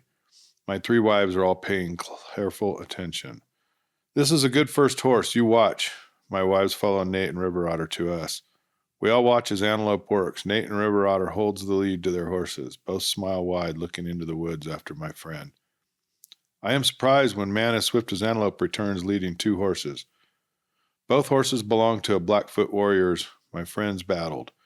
He walked to my family, giving a lead to River Otter and a lead to Nate. These are much better horses for young warriors than the sons of my friend. Now they will discover the land around them as they learn warrior ways, he tells me. Your sons will ride these horses every day. It will teach them to ride and to keep them out of trouble. The horse herd boys will mark these horses with the mark of your family. They will stay with the village herd. This is the beginning of each boy's learning, says man as swift as antelope. In this short speech are more words than I have ever heard from my friend at one time. I reckon what he is teaching us is very important. I have much work to do, he says, after maybe a bit embarrassed at our thanks over his gifts. I don't know what. Just assume. I will help, I tell him in crow and signs. I'll be back. Man as swift as antelope wants to bring his men home. I'm going to help. You best stay here. It's a grisly sight, I tell my wives. When I return, we will ride home. We tie the Crow warriors with their weapons to their horses. If their horse is dead, we use a Blackfoot substitute. With that chore finished, we gather all the dropped Blackfoot weapons. Making packs as we can, the last of the Blackfoot horses carry those packs. We tie the horses head to tail, with man as swift as antelope to the front of the line. Before jumping onto his horse for the ride to his village, Antelope looks at me. Thank you, my friend. I am sorry to tell you this, but the Blackfoot will find this place. They will read the sign. They will know that you and your women were here. They will know that we know you and your family are friends to the Crow. This will make you an enemy to the Blackfoot. I am afraid you and your family will need to leave your stands-alone village to start somewhere else, Antelope tells me. They will see I did not fight. It will not matter. This is a great defeat. It makes you an enemy. I warn you, if they find you, you all will die. I'm sorry. I will deliver these to the village and tell them I found my friend. When you need me, I will help you. I will bring horses to carry your belongings. I will show you a safe place to start over. It will become necessary soon, my friend, says man as swift as antelope. Are you sure of this, I ask. Yes, I am. You cannot stay in the village. Your presence puts them all at a risk. This place I have in mind is well south of Blackfoot land and in the south of Crow land. The Crow will welcome you as I welcome you. This is the best I can do for you and your family, Zeph. Your name is not easy on my tongue. Did you ever get a Crow name? I will see you and 3 sons. Travel aware, he tells me. My wives have heard him as he explained this new circumstance to me. I see shock and fear on their faces. I will help you as you have shown me kindness in your camp, Antelope tells my 3 wives. He carries a Blackfoot pannier in his hands. He gifts the women with a Blackfoot hawk and a knife. He gifts me with the same weapons. These are for your sons, says Antelope, handing Mary the lead to a Blackfoot horse for Nate. He hands the lead to another Blackfoot horse to Willow for her son River Otter. He points to a rawhide pannier hanging from each side of the elk antler pack saddle. They look inside, examining both panniers. Willow begins by pulling out Blackfoot weapons, a knife, a hawk, a leather belt, and a shield without decorations. Alice pulls out the same things. He hands him the second pannier, saying, Inside this pannier I found all of these, all unfinished. A warrior was working on them. I give them to your sons. Willow holds up plain, undecorated buckskins, a war shirt, moccasins, and pants. There is a set for both boys. On the horse, man as swift as antelope shows the women an unfinished lance, an unfinished bow, and an empty quiver, all gifts to their sons. These are for them. Tell them I will teach each boy how to finish this work. You will keep them for them until they are old enough to help work on them. You asked about my crow name. It is White Eagle. Thank you, man as swift as antelope, I tell him, with my 3 wives and 2 sons. We wave as he rides north to his people in his village. Now we need to ride. Don't worry, I tell them. With Antelope's help, we will find a safer home. It means starting over. We knew this when we made Standalone Village our home, says Mary. How long will it take to build a cabin, make it our home, and outfit the family for the coming winter, asks Alice. I reckon starting now we can get it done by the end of summer, I said, but Mary interrupted me. I don't believe you. We will work looking over our shoulder to spot the Blackfoot before they find us, she says. Mary, it's not our fault. Think about us. We are closer to the Blackfoot now than we will be after man as swift as antelope helps us move. It'll be much safer, adds Willow. But all that work, laments Mary. We should be glad it is only work we lose. If we stay, it will cost the village as well as us, says Willow. The thought gets through to Mary. I'm sorry, believe me, I'm not afraid of work. We cannot change what's done. Understand that. I'm sorry. From here on, I will help and do my part. I will not blame the Blackfoot or circumstances. Let's ride. We have much to do in coming days, says Mary. While I was helping Antelope load his friends on their horses and gather the Blackfoot horses, my wives packed the camp after cleaning the coffee pot, the plates, and the forks. Everything rests on pack horses. We're ready to ride home. We start east back to the Crow village we called home through the winter. My wives head inside the Buffalo Hide Lodge to start supper. River Otter and Nate ride the new horses to the large herd and watch the herd boys mark them with our family mark. The boys brush each horse before letting them go in the herd. They remove the feathers and wash off the painted Blackfoot symbols. After a thorough brushing, they join the other horses in the great herd. I lay out our saddles and pack frames. We will begin packing tomorrow. I take the time to think about our remuda. I picture what we have to take with us. We still have the wagons and the team. Everything we have will fit into the wagons. The gift from our Crow friends will fit in the second smaller wagon. Some of the horses will pull travois, carrying packs, carrying our trail supplies, blankets, and sleeping furs. We can pack and be ready to ride by tomorrow afternoon. Satisfied with what I see, I carry my rifle and other weapons into the lodge. In the morning, I slowly step outside. I can smell the trees surrounding us, wood smoke, and cooking meat. I look at everything I can see in front of me. Until this moment, the village looked big. Now it looks small. I plan what we'll take and where it will fit in the wagons or on a travois. Both stoves, the cooking stove and the heating stove, were never unloaded from the wagon. Same for most of the kitchen implements, my tools and extra possibles. We each have a pannier filled with the clothes we no longer wear since we've taken to wearing buckskin clothing. Books, lanterns, candles, and their molds remain packed in the big wagon. Yeah, packing will not take long. In this rugged country, children learn at a young age to ride and help with things that children in the East aren't expected to learn until older. So my 2 young sons run to the herd for the team of mules that pull the wagon. Man as swift as antelope rides his horse into our camp a day early. Nate and River Otter arrive with the team of mules. Nate helps me hitch the team. River Otter and Man as swift as antelope ride for the horse herd to bring back our pack horses. They will carry the things we will need along the trail. The girls start bringing panniers from the lodge, dropping them at the rear of the wagon. When the team stands hitched, the boys help me load the panniers, filling the wagon. Man as swift as antelope secures pack frames on the pack horses. The big wagon stands loaded. The things we've left out will ride on pack horses, which are the things necessary for the trail and the journey. River Otter and Nate run to the herd to help bring back our saddle horses. The 4 of us finish loading our pack horses. Willow shows the girls how the lodge comes down. The poles make a travois to carry the 25 buffalo hides that make the covering. With the lodge secure, we are ready to ride. We leave the village after saying our goodbyes, for now we will not be too far away. As the sun rises on the 3rd morning on the trail, Antelope says we will arrive at the spot he knows we will like before the sun dips below the horizon. We all believe him.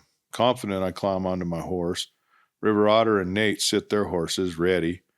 My wives climb onto the blanket-covered horses, ready to ride and anxious to arrive at our new home. Our extra horses, tied by long leads, follow behind the trailer. After a day following the trail, Antelope reckoned we would untie them, and they will follow. I chose to keep them tied. I do not want to risk their loss. Sitting my horse at the front of the line, I look behind me. In spite of the circumstances, I smile. Raising my right arm, I dig a circle in the air and drop it. Kneeing my horse, we take that first step of the day. The wagon's team follows my 3 wives. River Otter and Nate ride to the side of the wagons. I lead my family and everything we own south, following Man as swift as antelope. I lead for a 1/4 mile before riding back and checking the horses in the wagons. The smiles on the faces of my sons are as wide as their eyes. Their heads constantly turn, trying to see everything. Each noise, each bird or squirrel attracts their attention. Each new noise stretches those smiles. My wives, I ain't sure yet. I know Willow feels the pain of moving away from her family the deepest. I reckon it has something to do with having River Otter and wanting to stay close to family. This is just my best guess. I know she enjoys the wild. I can see it on her face. She has discarded a buckskin dress in favor of buckskin pants, a flannel shirt, and buckskin jacket, just like Mary and Alice. She taught them to make clothes from deer, elk, and buffalo hides I brought in through the winter. I have a suspicion she will hound me about 2 things. First, more buckskins for both grown boys, and second, each of my wives wants to begin hunting. I taught them all to shoot, and I know they have practiced shooting through the winter by thinning the squirrels and the grouse near the village we called home. I reckon they're ready to hunt deer and elk. I'm sure they will get the opportunity. I do not know how long this adventure will last, but I am sure we will need camp meat. When all these thoughts lay clear in my head, I ride back to the front of the column. I spot dust ahead. I ride to the girls. I see dust ahead. I'm going to see what it is. It may be just buffalo, but it will be good to keep your rifles close at hand, I tell him. You best be safe, warns Mary. I will. Willow, will you ride in front, I ask. Yes, I will. I know it's early, but if they are buffalo, can we stop long enough to add one to our supply of camp meat, she asks with a wide smile and expectation. The 6 of us talk, mixing English, Crow, and signs, but we understand each other. If that is all it is, well, I reckon we can always use fresh meat, I tell her. Riding away from the column, Man as swift as antelope falls in at my side. We don't ride any further than a mile. Off to the side of the trail, I see the cause of the dust. It ain't a herd of buffalo. It is a herd of horses, and they are heading our way. Except they're running north, not the same direction as us. Something ain't right. I'm hoping they're from a different Crow village heading for new range. We stop. They see us. 2 riders leave the remuda and ride to us. I have a hard time seeing who they are. Their running horses do not allow me to get a clear picture of who they are. I loosen the pistols in my belt. I check my rifle just in case. It looks like they're racing each other to see who is first to reach us. I'm hoping they're friendly. They get closer. I ask Man as swift as antelope who he thinks they are. Before he can answer, we hear shouts. Is that a crow war cry, I ask? I don't know, he says. I've not heard a crow war cry. Well, except for Antelope's battle, I close my mind to wandering and concentrate on the face of both men closing in on us. I hear a cry. It stirs something in the back of my head. I hear it again, and it raises the hair on the back of my neck. I knee my anxious horse forward. There is no way we can see the faces of who we are about to meet. Man as swift as Antelope rides at my side. At 50 yards of separation, Antelope stops his horse. I run ahead a bit before stopping. I feel the horse's great muscles quivering. Coming to a stop, he is ready to resume running. Our pair of opponents bring their horses under control, sliding to a dusty stop. We face each other 10 yards apart. Their dust blows past us on the ever-present wind. Now I can see who they are. I pull my rifle from its scabbard. The rider on the left jumps from his horse. Landing, he is running to me. Before he can grab a leg and lift me from my saddle, I jump at him, landing on my feet. Two arms grab me. We dance in a tight circle. I didn't know Crow warriors hugged like this. I told my brother you would not shoot me. He said you would because you would not know who it was. He says you trappers always shoot before you know who it is. I told him you were different. He did not believe me. I won the bet, yells my friend Gray Beaver. Black Otter sits his horse, looking sharply as Man as swift as antelope. This is my friend, Man as swift as antelope, I tell my two friends. This is the warrior who was at the fight with the Blackfoot.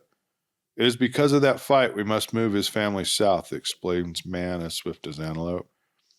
I have brought horses to make the move easier, but I see you still have your wagons. Snow Wolf is with them.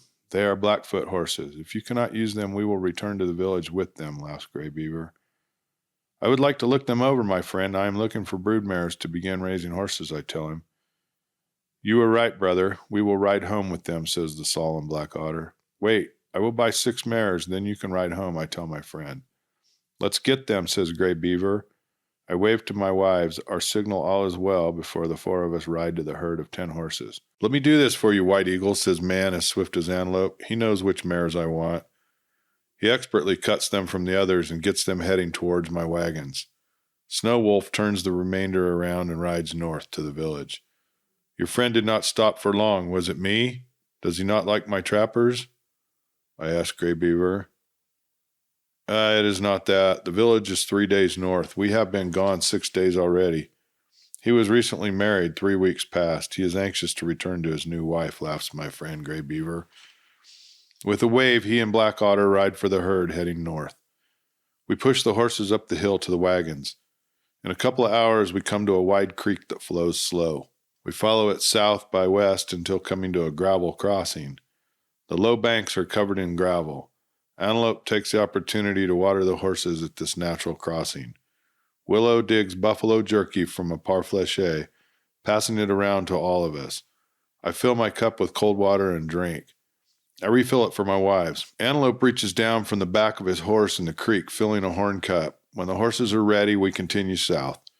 With the sun 2 hours from the horizon, Antelope leads us into a grove of pine, fir, and cottonwood trees. In the center of the grove is a camp with a rock-lined fire pit. From the looks of it, this is a well-used camp. While I unhitch the team with Nate's help, Antelope and River Otter set up camp and unload the packs from the horses. My wives prepare supper.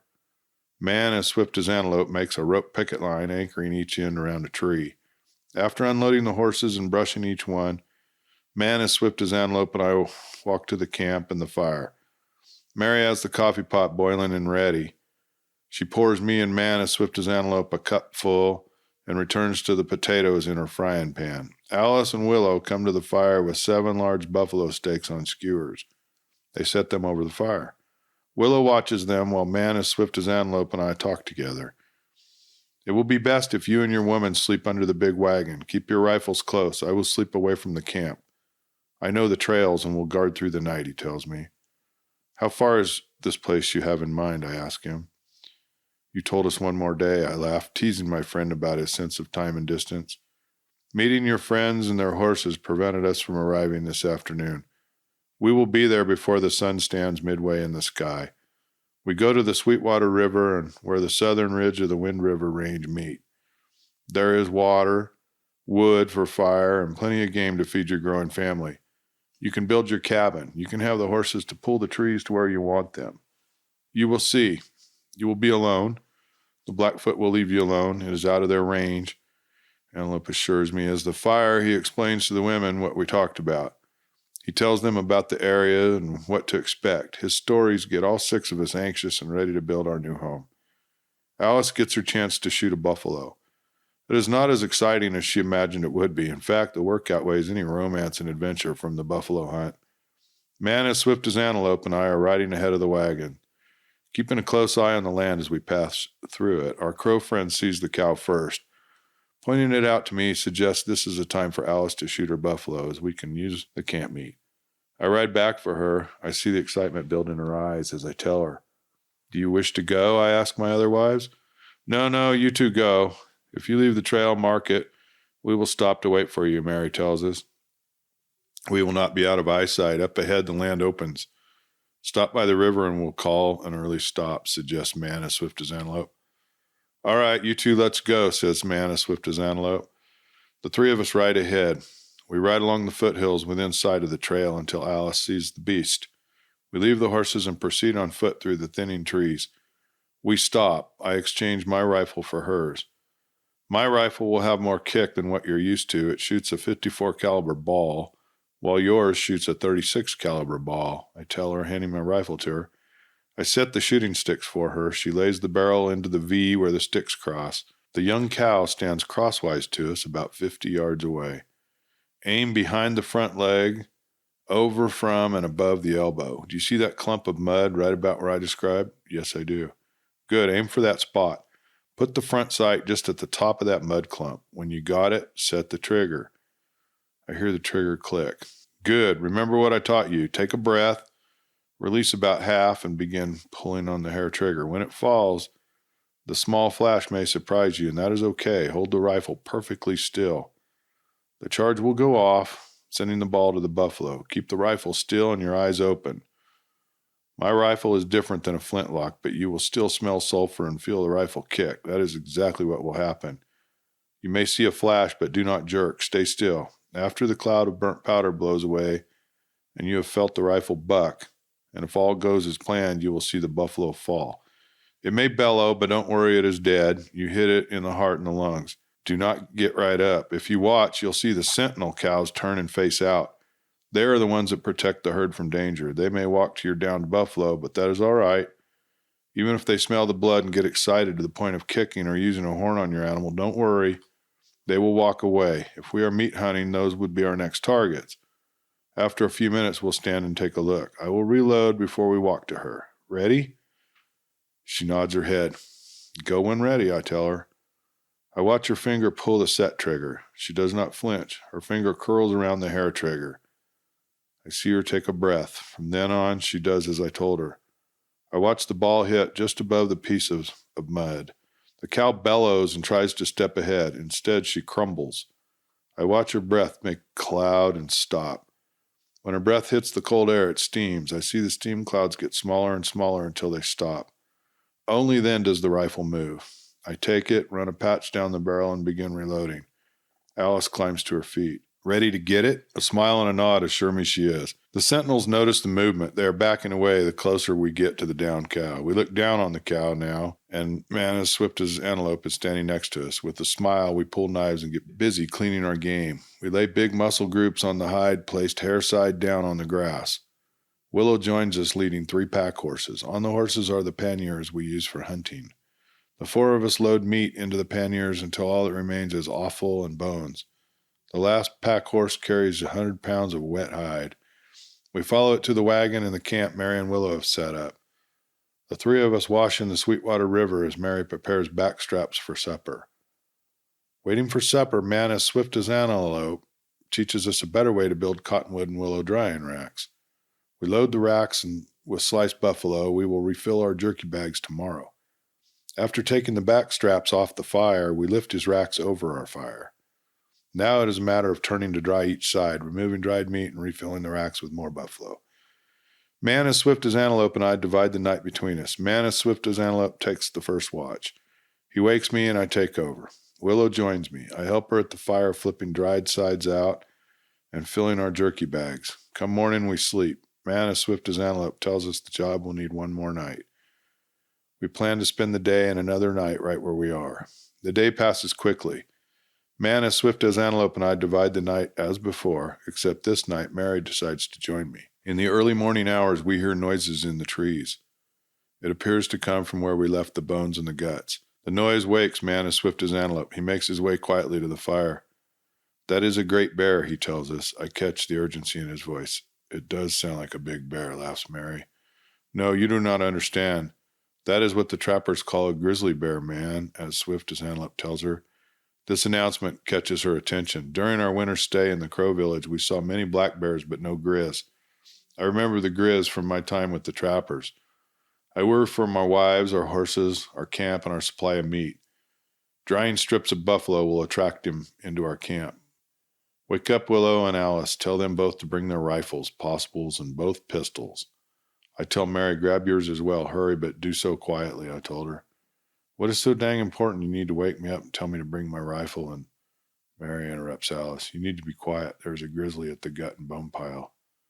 Mary told her. Mary knows Alice is fixing to argue about telling her to quiet down. The news of a grizz in camp gets through to her, ending that argument. My 3 wives and both sons walk carefully to the fire. Are your rifles loaded? Caps secure. Same for your pistols.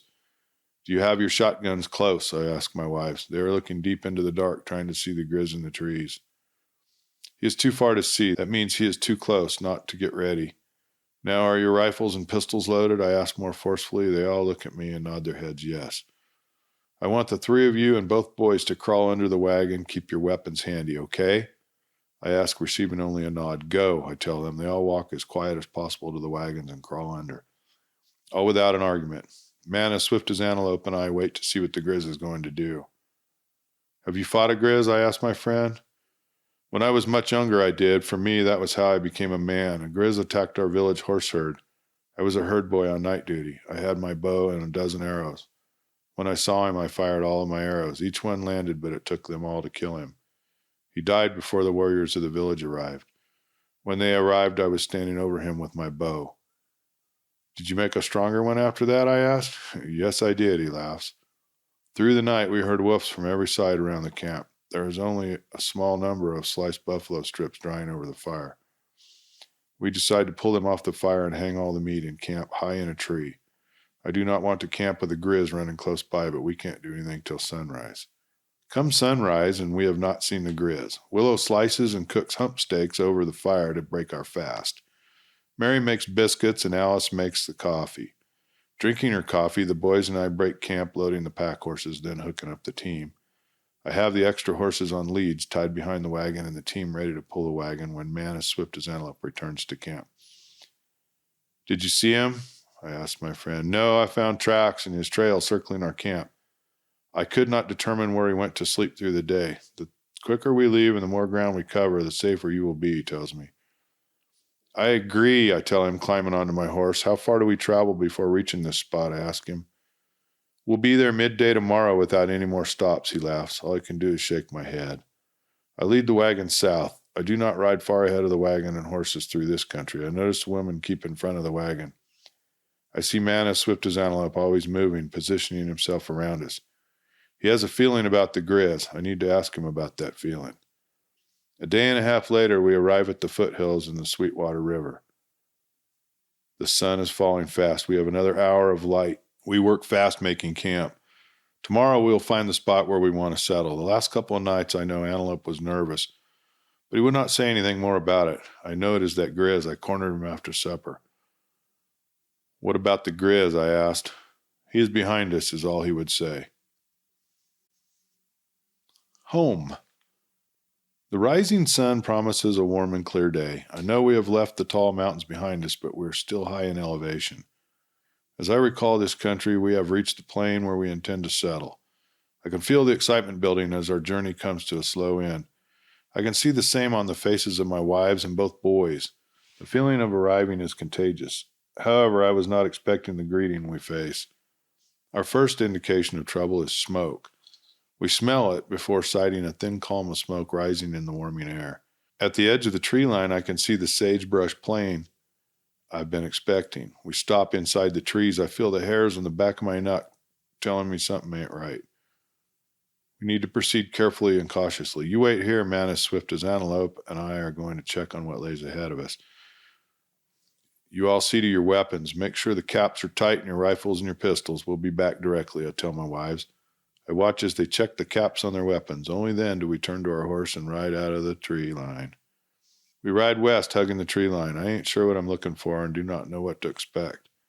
My first hope is a large campfire from a train of wagons heading for Oregon. I lose the smell of smoke. Turning around, man as swift as antelope leads us south by east. Well past the girls in the wagons, he locates the smell of the smoke. We're heading in the correct direction now. This plain is not flat. It undulates with small rises and shallow ravines, all covered in tall sagebrush. Unevenly spaced throughout the rising and falling sagebrush, flat land is scant. Antelope points to a thin column of smoke across the waving sage. It's rising from one of the few areas of flat land. I double-check the caps of my rifle and both pistols before leaving the thin safety of the tree line, riding for the source of the smoke. In all my expectations, I never envisioned the ghastly sight in front of me. We ride for a dip in the sage. It is deep enough to hide riders from a watcher on the flats. I copy Antelope, tying my horse to a sagebrush. On the ground, I pull my rifle from the scabbard. We walk to the edge of the bowl, concealing us. Removing our hats, we crawl up to the lip. The horror I see in front of me is something I wish never to see again. I've had my fill of fighting Indians, but this... I steel my heart for the work ahead of us. I return to my horse and saddlebags, getting my second pair of pistols and second possible bags. I load both pistols and shoulder the buffalo hide rug. Returning with my weapons to the edge of the bowl, I hope we are ready. I have 5 shots before the need of reloading. Looking over the edge, Antelope has counted the Indians killing the last remainder of this wagon train's 9 wagons. I watch extra screaming warriors riding while waving trophies, proof of their prowess.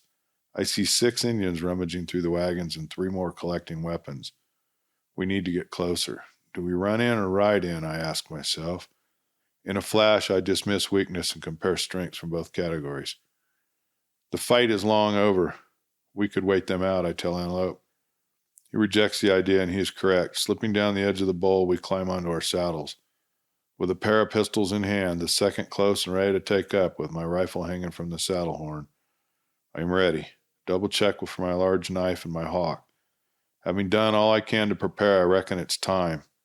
I look to Antelope. He nods. A second squeeze gets him running. When the first pair of Indians, I cannot recognize which tribe, are in pistol range, I release my war cry. It has been a long time since I've heard this scream. It must still be effective. The pair drop what they are eluding to face me. I aim and I fire. Both balls connect, landing in their chests. It is more a matter of being within feet of my target versus my shooting ability that I hit and drop the first pair.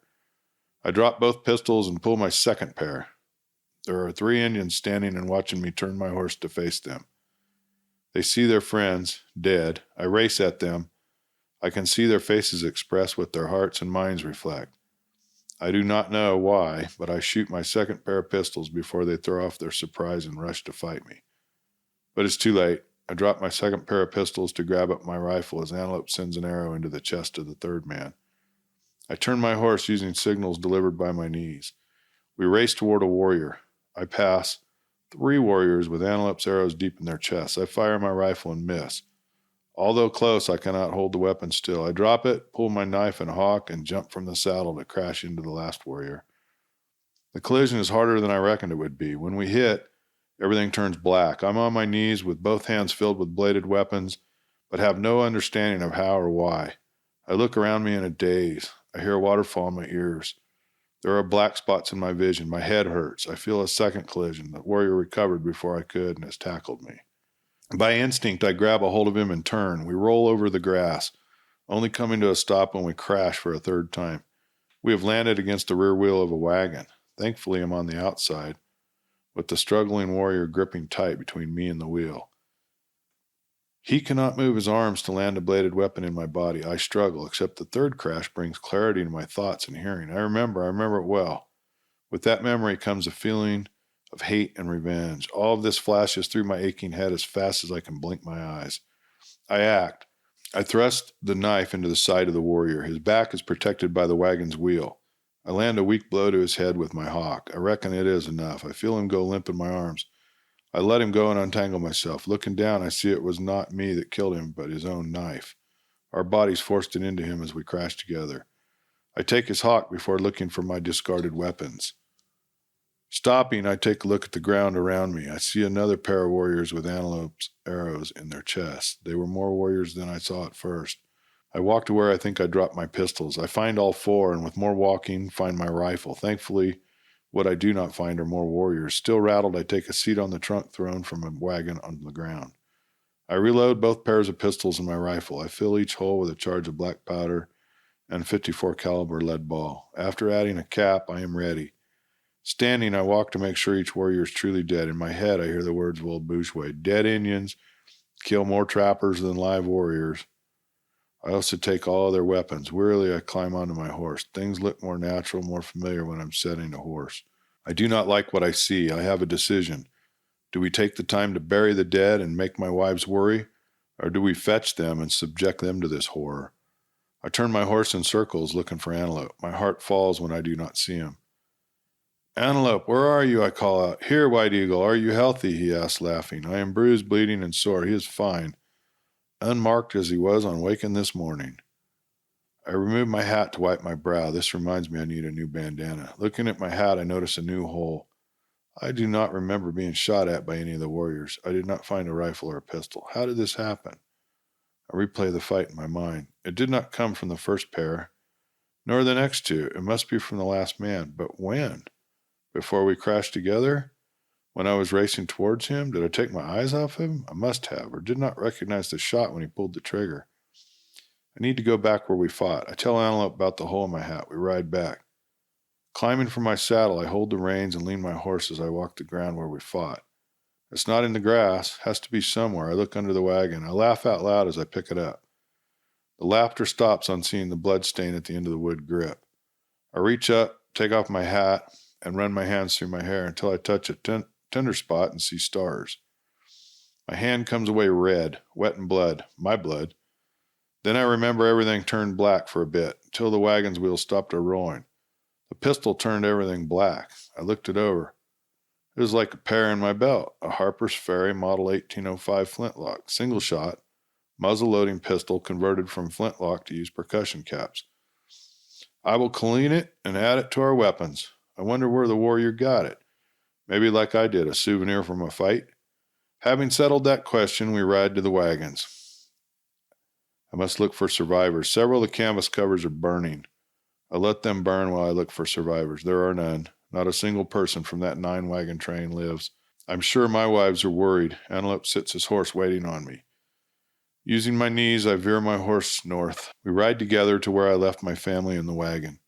I see they all have their rifles aimed in our direction as we ride in. They quickly move them away on seeing it as us. What took you so long? Asked Mary. Antelope found a wagon train of 9 wagons attacked by Indians. There was a short fight. We killed the attacking warriors. There are no survivors. We need to care for the dead, but it is a ghastly sight. You may want to stay here while we work. Nonsense, we're going with you, says Mary. It's settled. Lead us, says Alice. Knowing what to expect, Willow is silent. Against my better judgment, I urge the wagon team forward. Once up to speed, they will follow me. The women and my boys ride to my side. How many were killed? Asked Alice. I didn't count them. After the short fight, I just checked to see if any of them lived. There were no survivors. This is the last of our conversation. I stopped the wagon upwind to the 9 wagons and the dead. The women helped me put the team and our riding horse on a picket line. We walked to the wagons. I find a shovel on the first wagon. I dig 1 hole per wagon, burying all of them in or around that wagon together. My wives wrap each body in a blanket and the little ones in quilts. It is a long and silent duty. The sun sets as we finish the last grave. I walk to the creek to wash before heading to our wagon and our fire. I am tired, I am hungry. Even so, I have to force myself to eat. We buried 9 couples. 12 older kids, and 23 younger kids. The job took the rest of that day. The teams pass another night corralled in the center of the circled wagons. The next morning, the boys lead the horses to water and return them to the makeshift corral. There will be enough grass to last them one more day. We all pour through the wagons, adding everything we can salvage to the largest wagon. I've decided to use it to carry what we can souvenir from the other wagons. Mostly we take food supplies and tools. I reckon to myself that by helping them, even if only burying them, I earned their supplies. We find 24 chickens in cages, 2 milk goats, 2 milk cows with calves, and 3 dogs returned to the wagon that night. They must have run off at the beginning of the fight. The next morning, we leave the site of the battle to find our home site. A team of their horses pulls one wagon we laid claim to. The rest of the teams follow behind the wagon. At noon, Antelope announces we have arrived. Me and my family look around us. There's a creek. There's wooded lands, but mostly it's gentle rolling hills covered in sagebrush. We are home. When the wagons are unloaded and we're sure this is where we want to stay, Antelope rides back to his village. I thank him for his help. I tease him about his concept of time. He is always wrong on his estimates of how long a thing will take. We welcome him back at his good pleasure. He can stop by any time. After setting up camp, I return to the battle site for the remainder of the supplies and all of the wagons. It takes a week, but we get it done. What struck me then, and every time I think about that short gunfight, we did not find a single weapon, a rifle or a pistol in the entire train. I still wonder what they were thinking traveling through Indian country during a full moon without even a shotgun. There was no evidence of any shooting. The only weapons used were Indian weapons, bows, arrows, lances, hawks, knives, except for that single pistol. We build a log cabin, a home for ourselves. I build the cabin from logs, but we floor it and roof it with the wood from those 9 Murphy wagons. I fill the 5 rooms with furniture salvaged from those witless movers. We eat their supplies, build a chicken coop, and build a barn to house the goats, the milk cows, their calves, and every animal on the place. The 3 dogs take to us as soon as we feed them. The misfortune of that group, even though they condemned themselves, gave us a start on the life we lead today. My entire family will be grateful forever for their gifts. I will wonder for the rest of my life what they were thinking. I don't understand it. I never tell that story except for writing it down one time for this story. I'm too old to care about what people may think of me for my actions that week. I simply don't care. The point of this story is to teach my grandchildren about me, their grandfather, and their grandmothers, and how we got our start. The teams pulling those 9 wagons were all the same type of horses. All were large workhorses. They're all Irish draught horses. All of them were dun or chestnut in color, standing at 15 to 16 hands. They are strong and even-tempered. Few were killed in the Indian raids. I had to finish that task on only 2 animals. A team of 14 horses pulled each heavy wagon. Of the 126 horses in that movers' camp, we brought home 124. Included in that bunch are 2 studs and 20 mares. Before starting on the cabin, I enlarged one of the corrals that divided it into 4 sections. I released 10 mares with each stud into their own section of the corral. We keep the geldings as workhorses. It is not until more immigrants began using the Oregon Trail to head west that we were able to make use of the geldings. We sell them to the wagons needing replacements for their teams. Finished with the corrals, each of the groups have their own space. I keep our mules and Mustangs as working stock. After finishing our cabin, I concentrate on adding additional corrals as quick as I can. We quickly reach an obvious conclusion. We are raising valuable horses. Later on, I introduce a Mustang stud to our Irish draught horse broodmares. We raise Irish draught horse Mustang working horses and purebred Irish draught horses. But that part of our story is in the future. Thank you for listening to this episode of Stagecoach, brought to you by Dusty Saddles Publishing, the home of Western excellence where the best of the Western authors can be found. Visit our website at dspublishingnetwork.com. Please join us for our next episode as we continue with the adventures of Zephaniah Mountain Man, Rocky Mountain Maturity by Mike Mackessy.